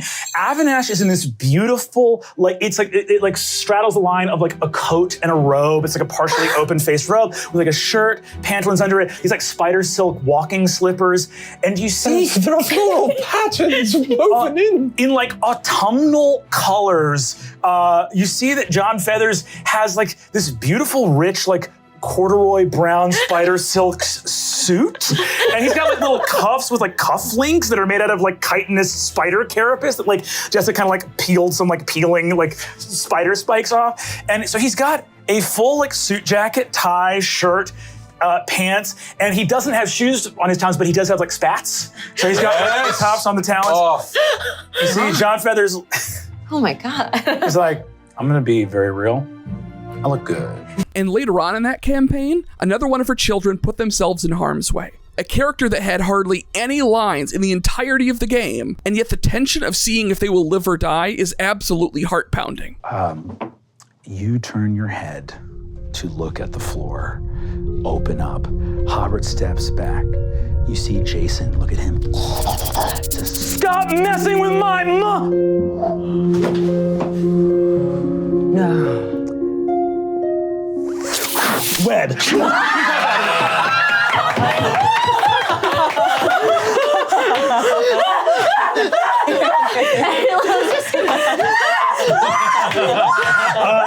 You see, Jason takes 2 arms. Yeah. Say more than that, Mom. Come on, give me some credit.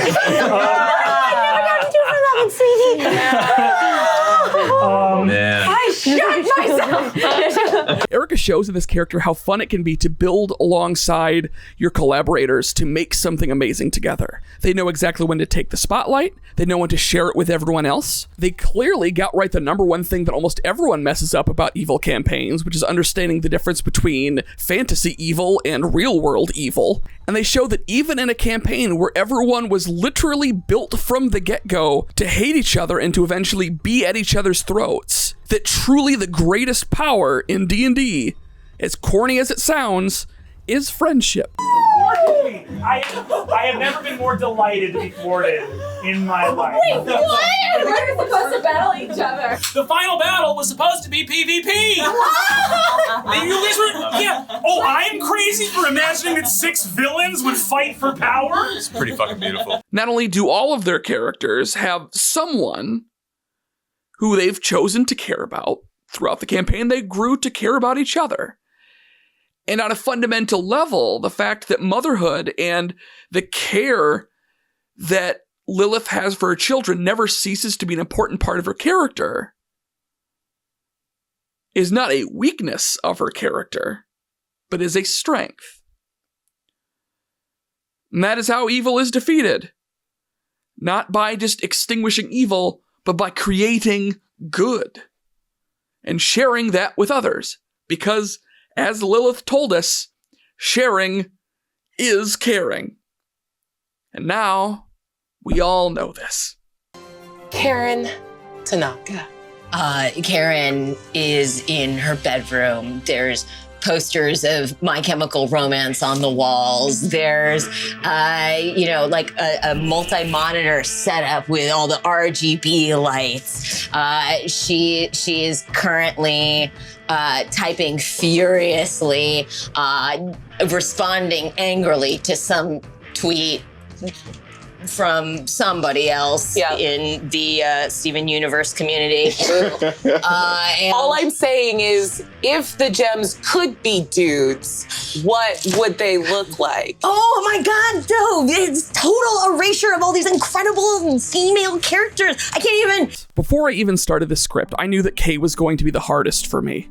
They are definitely one of the most complicated of Erika's characters, and by far the character that has the most change and development throughout the course of the game. Misfits and Magic is the first non-Brennan-led season, and the first non-D&D season of the show, taking its primary influence both inspired by, surpassing, and occasionally lampooning the Harry Potter series. For me, I'm just like so into Harry Potter, but also, can I say fuck turfs? Fuck turfs. Can I say fuck turfs? Fuck turfs. Fuck turfs. And it is, I still maintain though that there is so much in there that resonated with a lot of us misfits, a lot of us kids that wanted magic and really believed in it. And I will never let that part go, but fuck turfs. Kay is one of a small group of American kids brought into a British magical academy. Erika's Kay is a lot of things, but at their core, they embody an attitude very specifically tied to a terminally online form of teenager that honestly, it can be kind of difficult to look at times. Not that there's anything wrong with it, but you start seeing so much of yourself in Kay that it starts to hurt you deep down inside. You sitting at home who is maybe in fandoms of your own, if you feel like super hard called out for it, just know that I too am one of you. I too wrote fan fictions and have a weakness like the shirt that I wore in the first episode. This is I made this. So, this is a thing that I sell because I also love sad boys. At the very start of the show, we see Kay very much at their most performative. Not in the sense that their way of dress or way of acting is not natural to them, but from the introductory elements of the school, Kay finds themselves at a crossroads, trying to deny any kind of gender role that is pushed on them, without also trying to say there's anything wrong with those things for other people, if that's the kind of thing they're into. Hold on, wait, what the fuck? Hold on.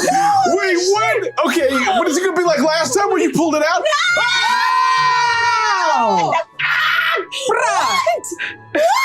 What? And it's just, oh my God, what the hell? What the hell? Why?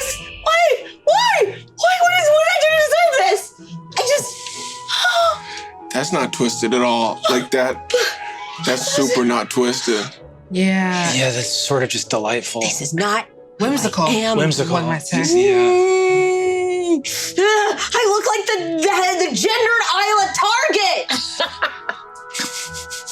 Sorry, that one got me. But I don't. But wait, yours is like cute and like Instagrammable, and yours is your basketball. So, but mine's no. This I'm can't very small. I'm make cute. very nice tea. All of dreams. You're seeing the same thing I'm seeing, right? Yeah. I need a name. Look, I've known her since I was a kid. It's interesting. Theodore. I don't know. Theodore. Oh, that's perfect. Hello. I'm Theodore. You're adorable. You're really. This is super cute. This is the cutest thing in the whole world. No, it's not cute. I bet that you're like secretly like some sort of like amazing. You're like amazing at fighting, right? Like you can go in and like crawl inside somebody's intestine or something. Oh, not at all. But I'm crazy to bicycle. You know the bicycles with the really big front wheels? I'm like a tiny one of those. That's shit, Buck. You have a penny farthing bicycle? You know what it's called? Yeah. Also called velocipede. Oh my goodness. There's a really relatable sense of balancing a journey of trying to achieve social justice with the awkwardness of being a teenager, who, like all other teenagers, doesn't always quite know as much about the world as they think they do. The longer things go on, the more things start to change for Kay in a big way, alongside differences in the way that Erika portrays them. Through the bonds that are formed between them and their group, we get to see deeper into the character. A lot of this also tends to come out in the burgeoning romance between Kay and Evan Kelp, where Kay gets so incredibly introspective with Evan that it surpasses the table and pierces straight through to Brennan Lee Mulligan himself. I always think about it as, if you're talking about like getting checked at the table, I remember it when our wonderful and amazing friend Erika Ishii as Kay in Misfits and Magic was like, oh, Evan doesn't think he's good unless he's useful. I make choices as characters to play them flawed. That wasn't one of them. Do you understand? That trap didn't The door. Yeah. The door. Yeah. The door that goes to the main door inside the main house. The duplex door. The fucking these suites are attached. Yes. And Erika fucking sniped through the duplex door and got Brennan. And I went, no, that wasn't a mistake. That's how the world works. I'm right. No, Erika, stop. They're laughing. Stop. You have to stop. Amazing. From there, Kay's mind expands to the point where I feel like a lot of us eventually get to, where you try so hard to help your friends that eventually realize that you need to start taking your own damn advice. As much as this season goes on, they start exploring the group continuing to feel more and more ostracized by the school itself. Much of the first season, as time goes on, explores the group continuing to be further ostracized by the school itself. Kay and Evan pick up on this pretty quick, especially in the ways that the school kind of uses magic as a common metaphor for power and elitism. And this is one of the main areas where you start to see that Harry Potter meta commentary. In both properties, we see magic used as this defining resource that only the special people get access to. It is even further still in the world of Misfits and Magic that you have characters that clearly see these special gifts as something that makes you superior. And for these people, nothing is scarier than that power escaping the bounds of their own special group. This puts some of those previous scenes in a different context. These destined elements keep pushing Kay farther towards their own idea of traditional and status quo. So especially in the first season, a larger theme of Kay as a character is the idea of transformation. And as Erika's only character to directly in-game experiment with the idea of pronouns, it's hard not to see that there's a lot of that written into how this character is portrayed. As I'm not a person who's experimented with that before, I do know from other people that I've known or from different portrayals and media and so on and so forth, that there are patterns that do pass through here. This idea of, in experimentation, seeing gender as complete opposite sides of the spectrum, or trying to completely separate one from any aspect of gender definition whatsoever. Or in Kay's case, where they do, for a brief time, embrace the feminine wholeheartedly, they do so in a way that's on their own terms, that feels like themselves, before eventually settling into a version of themselves that they feel the most comfortable with. And I have to imagine that a lot of people who've had to go through journeys like that, who don't feel that the way that they are on the outside matches the inside, There is something cool about seeing Kay go through those same things. As the game goes on, we see more of Kay's problems come into focus, trying to brute force solutions or try to break through the world as it is by hand rather than trying to find a way through it with her friends working together. And I applaud Erika's open-endedness with how they portray this character, with just the degree of absolute paragon or renegade direction they're willing to go. Because I think there is some degree of realness that slips into this idea of this radical hacker persona that they've built for themselves. Because in real life, the kind of technocrat, super smart, elite people that try to save the world in the real world don't look like Kay. They look like Jeffrey Bezos. Or Mark Zuckerberg. And spoiler alert, they're not doing great for us right now. So in the end, Kay pulls back and finds a lesson that a lot of radical people do find themselves learning, for better or for worse, is that you can change the world, but it's hard to do it all at once. And it starts with the little things, and it grows. And I think a lot of that comes through in Kay's final message that did mean a lot to me. Kay takes up Sam on the offer of parking the Airstream for a bit. I end up just hosing it out. It's not great in there. But after a while starts to travel again, but this time in a very intentional way, to try and go, I guess, globally, starting in America first, and then helping to found programs and nonprofits that will help people learn about their magic and pursue their magic. Whereas Jammer's work is a lot of community-based, mine is more about helping different communities find and establish what is best for them. Because if only there could be Whitney Jammers in every city in the world, but helping to guide programs that will let people find what is their thing, what is their piece of care, what is their piece of art, and to help the communities care for each other. While I think that Erika's overlying messages of self-care and community do hold true, there's something about immediately connecting the idea of creativity with the radical. It's this feeling that the ability to create, the ability to express one's self, to have the power to influence people, is in itself its own power. That's important, that's worth fostering.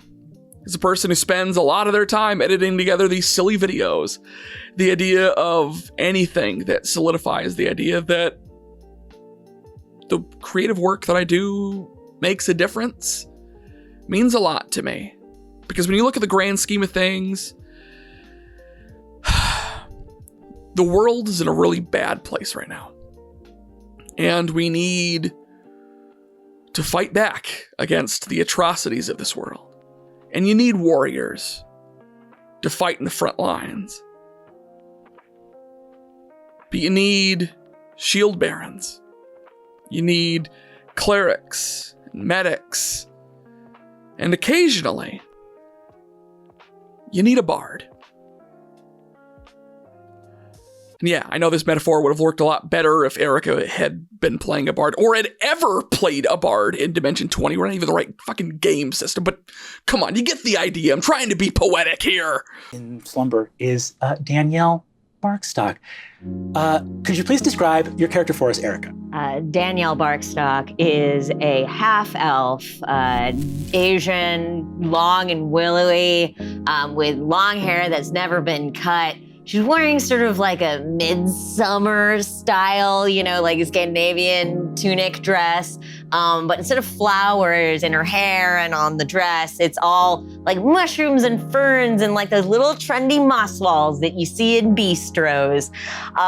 She is constantly pig penned, like followed by a cloud of little spores and like a Disney princess, but for weird little mites and such. Hell yeah. She is just, chilling. The 7 truly is a special season of Dimension 20.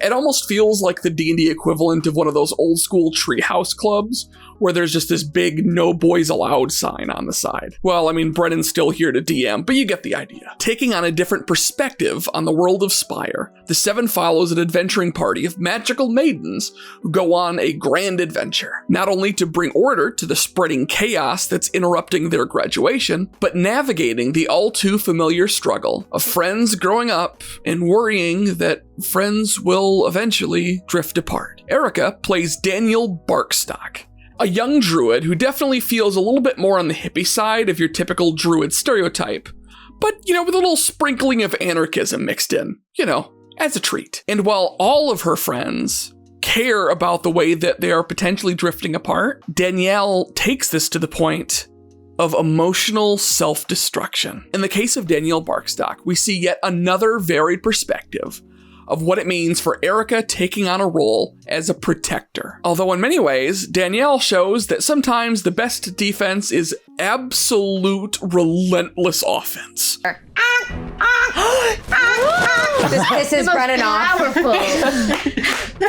And migratory pattern? a flock of geese Yes. with the stats of raptors touches down. Just they swarm the displacer beasts behind them. You want to go ahead and make 16 attack rolls for me with advantage real quick?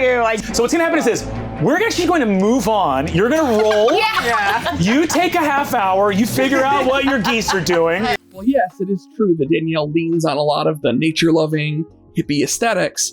It's less stand-by and vibe kind of hippie, and more the respect the planet and my friends, or I'll knock your fucking teeth in kind of hippie. Like I said, a little bit of anarchism as a treat. It is the very nature of a game of D&D to break characters out of their comfort zones.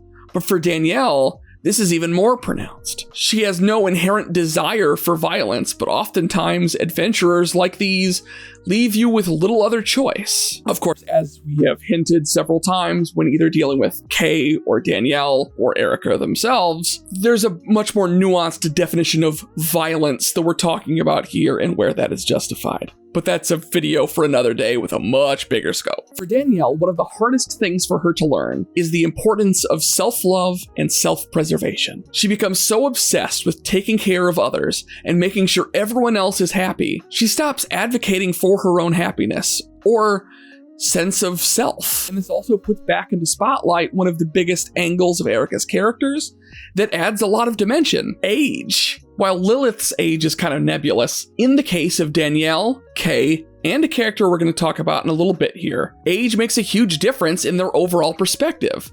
It would make sense that Erika's two youngest... Actually...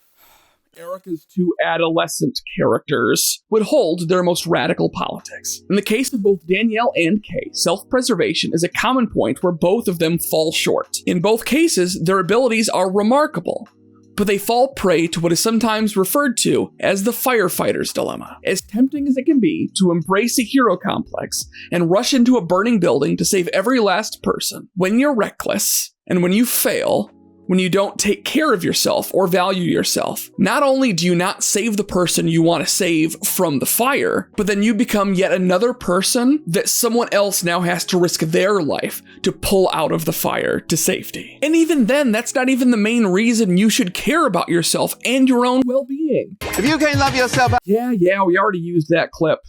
Yeah, I know, I shaved the beard, continuity error be damned, but this section felt important enough to do on camera.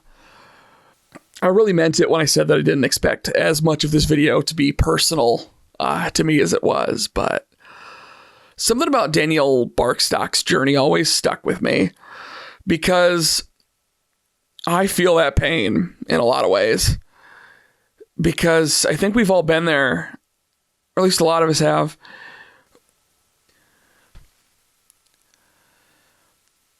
How many people you went to high school with are you still friends with? 10? 5? I have maybe 5 or 6 that I would definitely still call my friends. As far as ones that I'm still in constant contact with, 1. And if you expected that 1 to be L, unfortunately, you'd be wrong. You know, it makes sense if I had L here, if I'm doing this whole video, that growing up with a friend that was gender nonconforming and Asian, that I'd bring them on and see what they had to say, but I can't do that. We haven't talked or been friends in about 7 to 10 years. There was a partner of theirs who decided that they were going to tell a bunch of lies about me and told Elle that for one reason or another, whether it be race or sexuality, that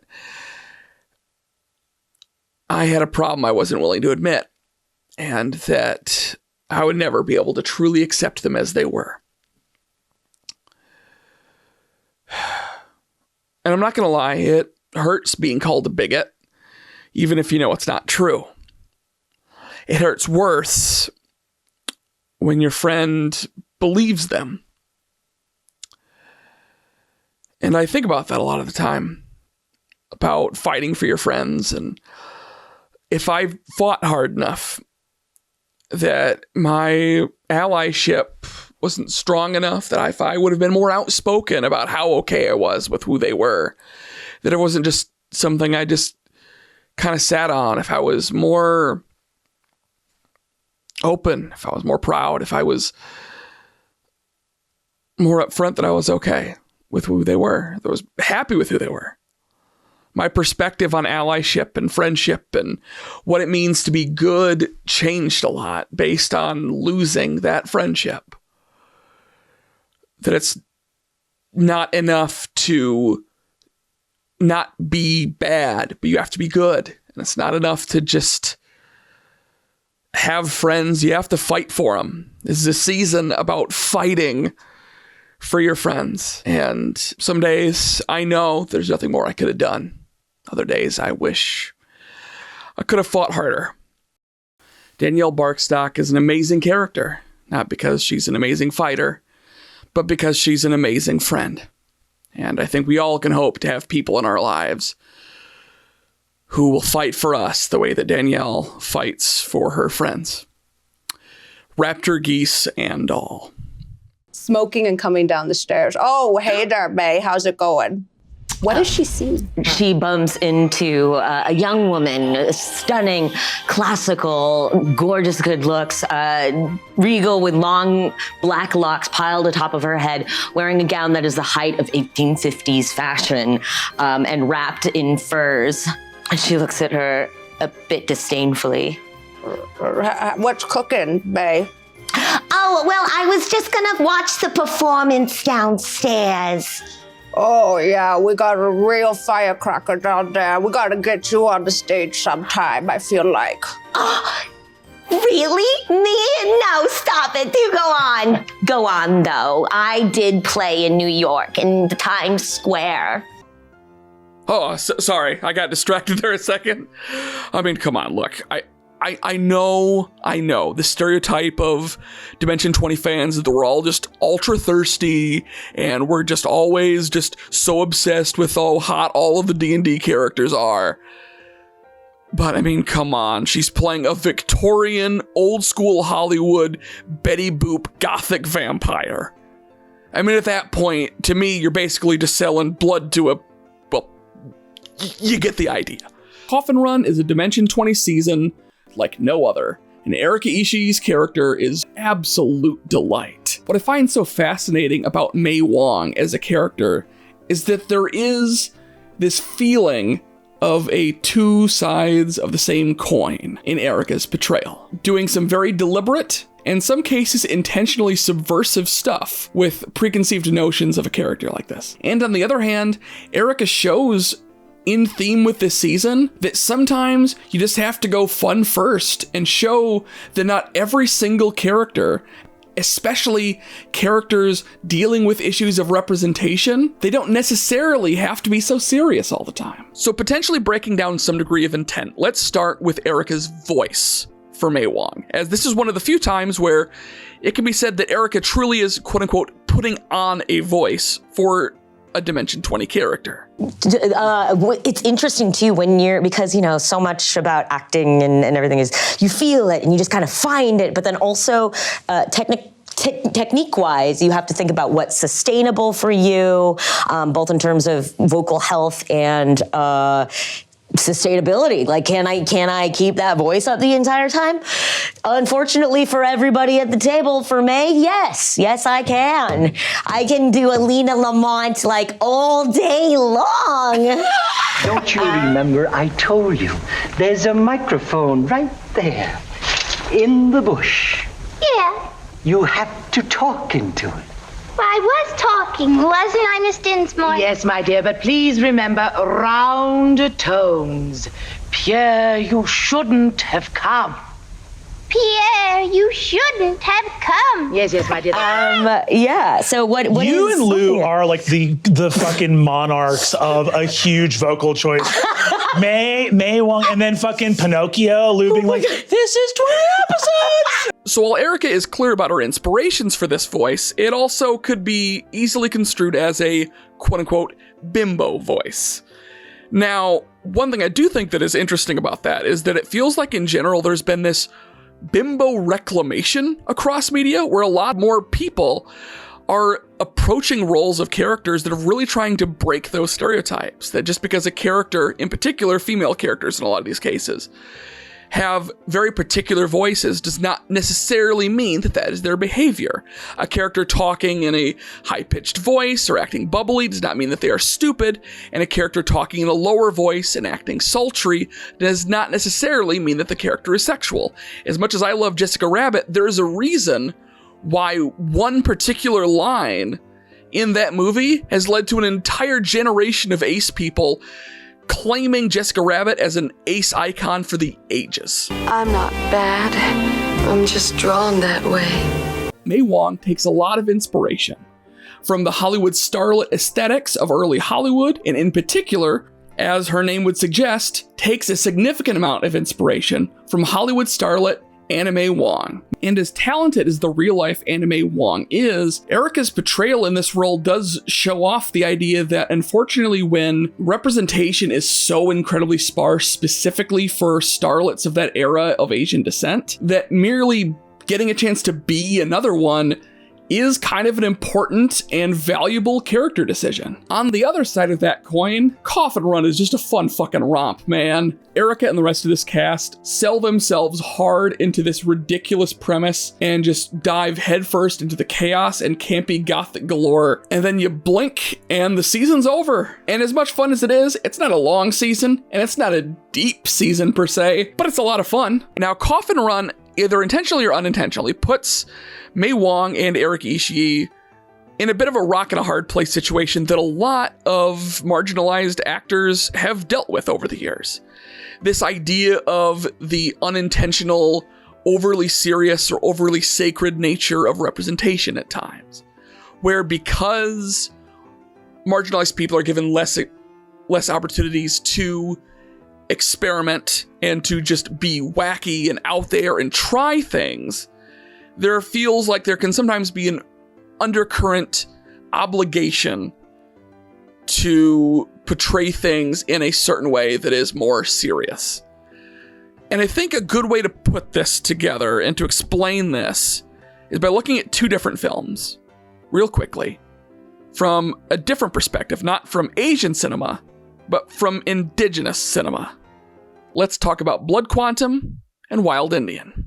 Wild Indian is a psychological drama that follows the adult lives of two childhood friends who, after a tragic event, take on extremely different paths in life. And to say any more would be spoiling the hell out of the movie. Is the impact of indigenous culture both in front of and behind the camera adds a remarkable amount to both the quality and depth of the film in ways that mainstream Hollywood would never be brave enough to make. Blood Quantum, however, is a schlocky, out-of-control horror movie that imagines a zombie apocalypse where, for whatever reason, indigenous people are the only ones not affected by the zombie plague. Both of these films are amazing, but one of them feels more like something you'd see out of a film festival, and the other one feels like something you'd watch in a drive-in. And this is where the nuance starts to get a little bit more complicated. Because while it is important to have representation that displays the complexities of one's culture and the generations of lived experience that accompany it, sometimes it's okay to just make some silly, ridiculous, out-of-control, and fun art. To be clear,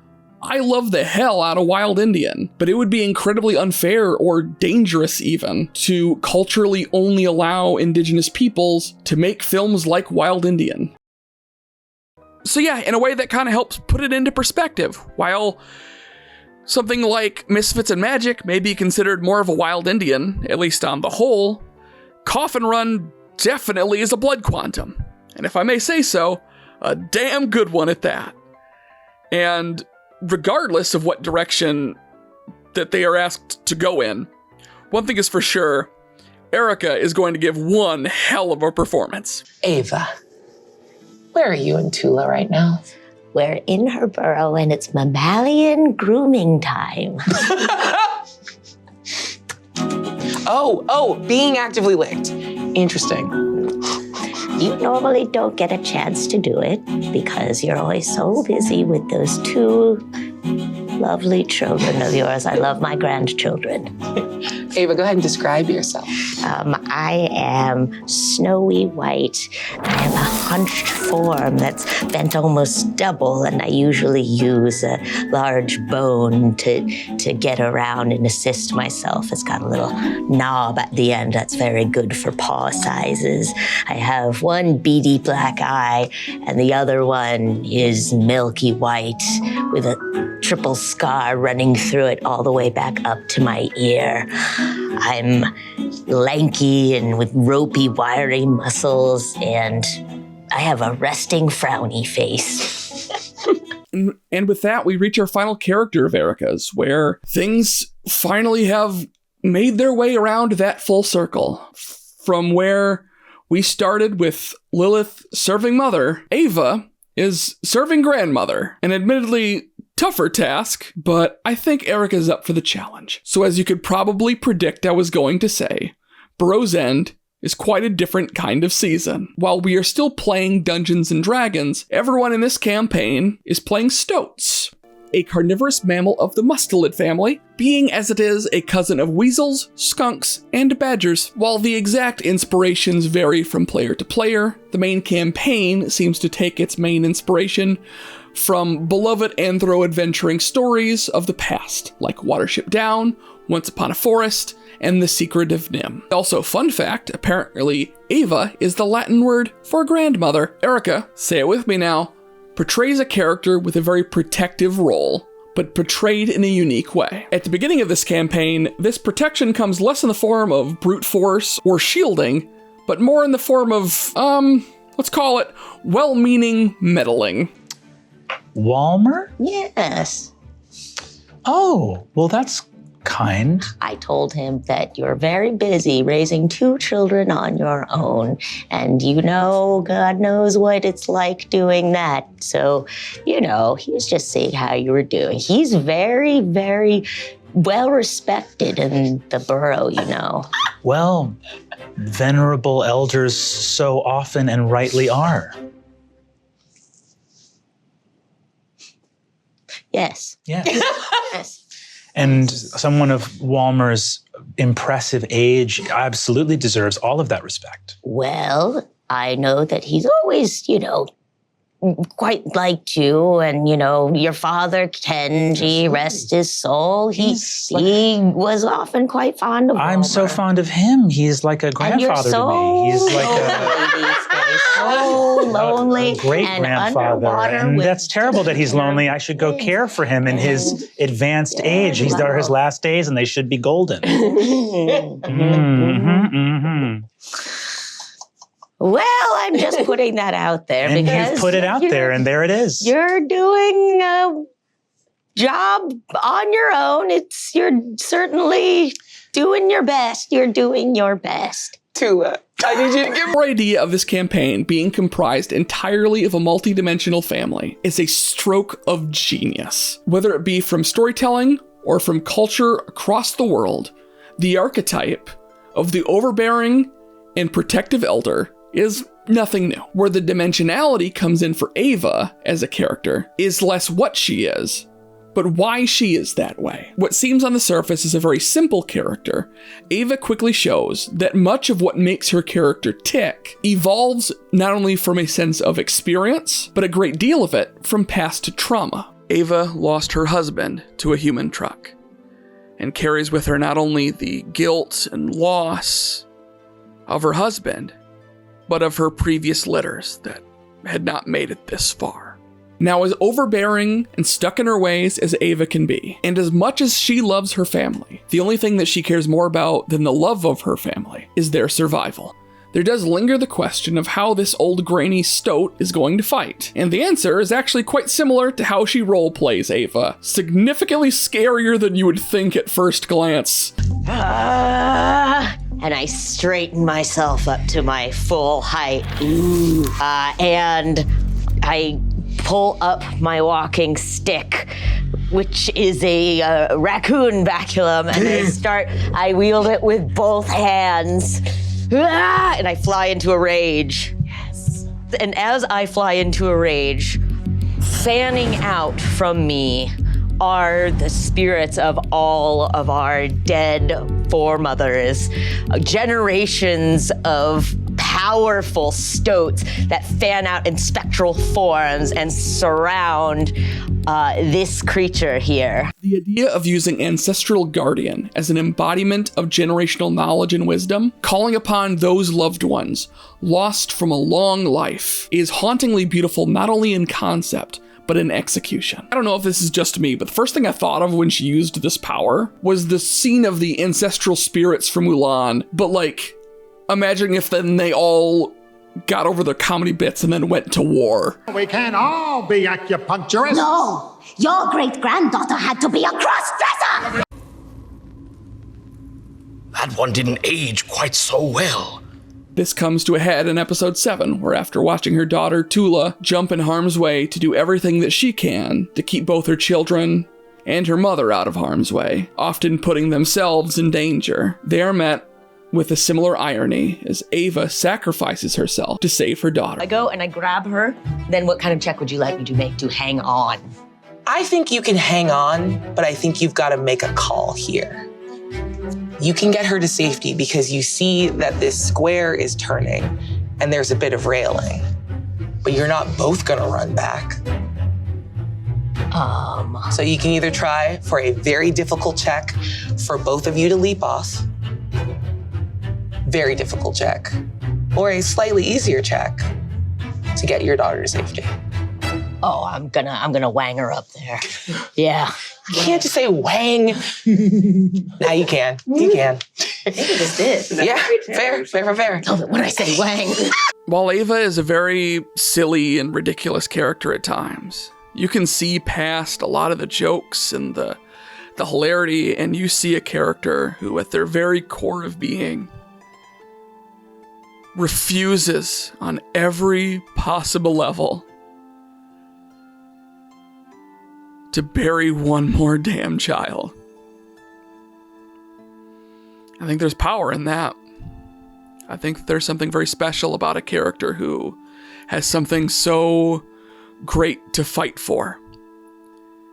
And if you can't root for someone like that, I don't know who you can root for. Next with a 15, Ava, come on back.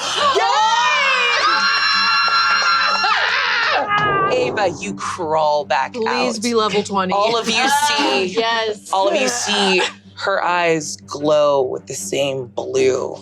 I muscle up. I was like, "Ugh!" And then I jump up on the lectern and I go, I'm too stubborn to die. And rising from those ashes, Ava becomes one of the only triple multi-class characters in Dimension 20 history.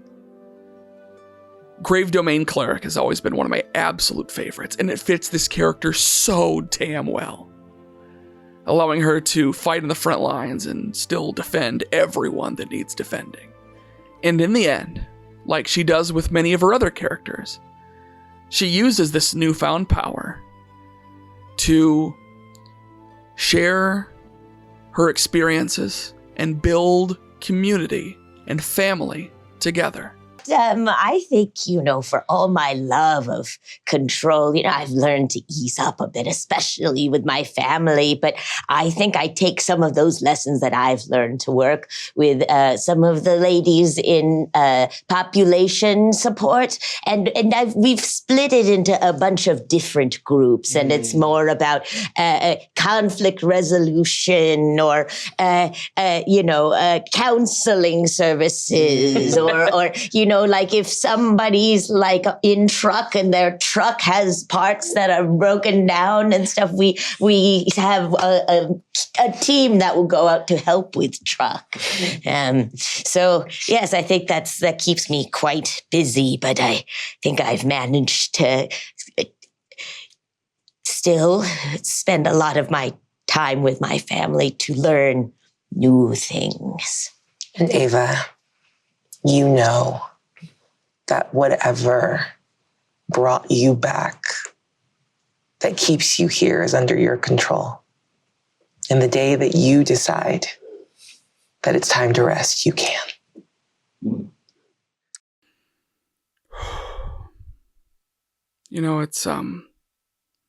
It's funny that seems like always something that gets in the way when making these videos.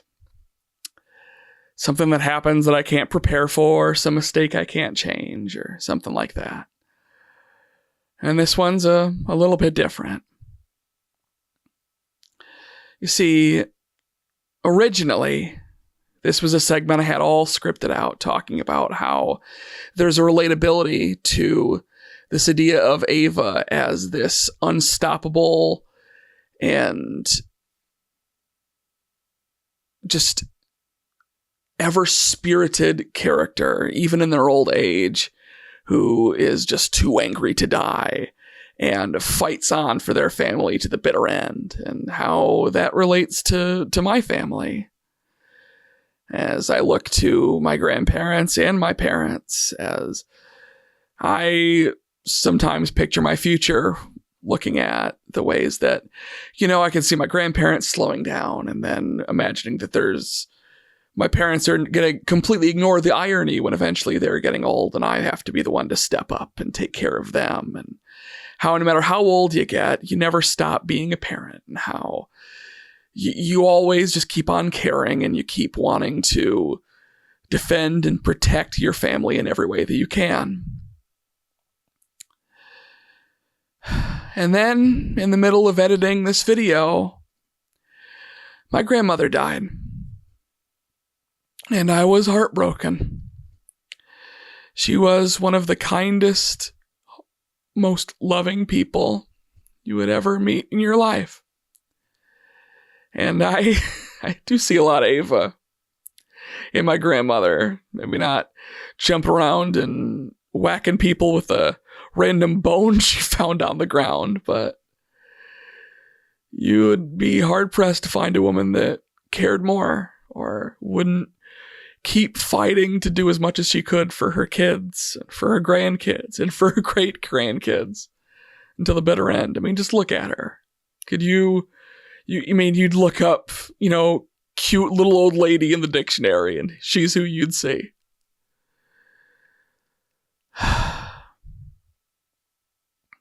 And so there's just something to that idea to me, that I feel that in a very personal level, and I didn't expect so much of this video to hit as personally as it does, but That's an angle of Ava that I feel like I'm always going to relate to. That no matter what happens, no matter how old you get, you never stop loving. You never stop being a mother. It's fitting to me that Ava was the final character we had to talk about today, because I feel like they're the one that truly shows how all of this ties together. Showing that community, if not family,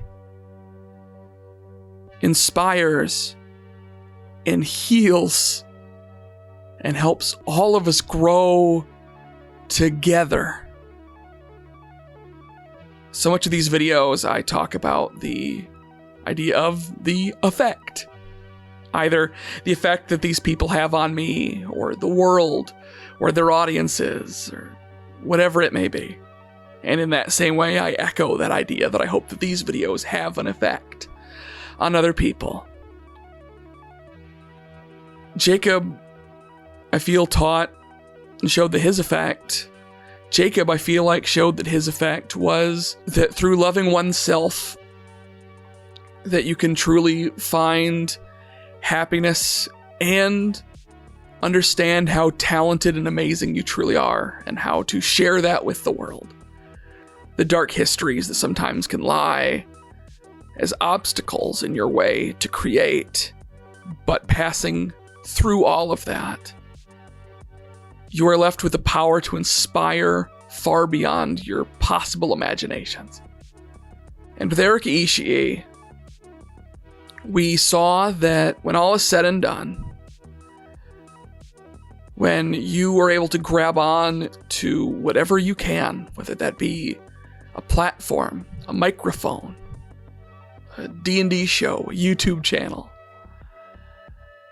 that the true power lies in how you can share that with others.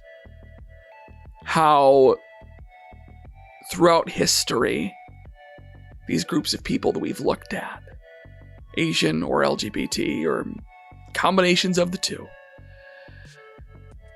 come together and fight together and work together to create something truly amazing.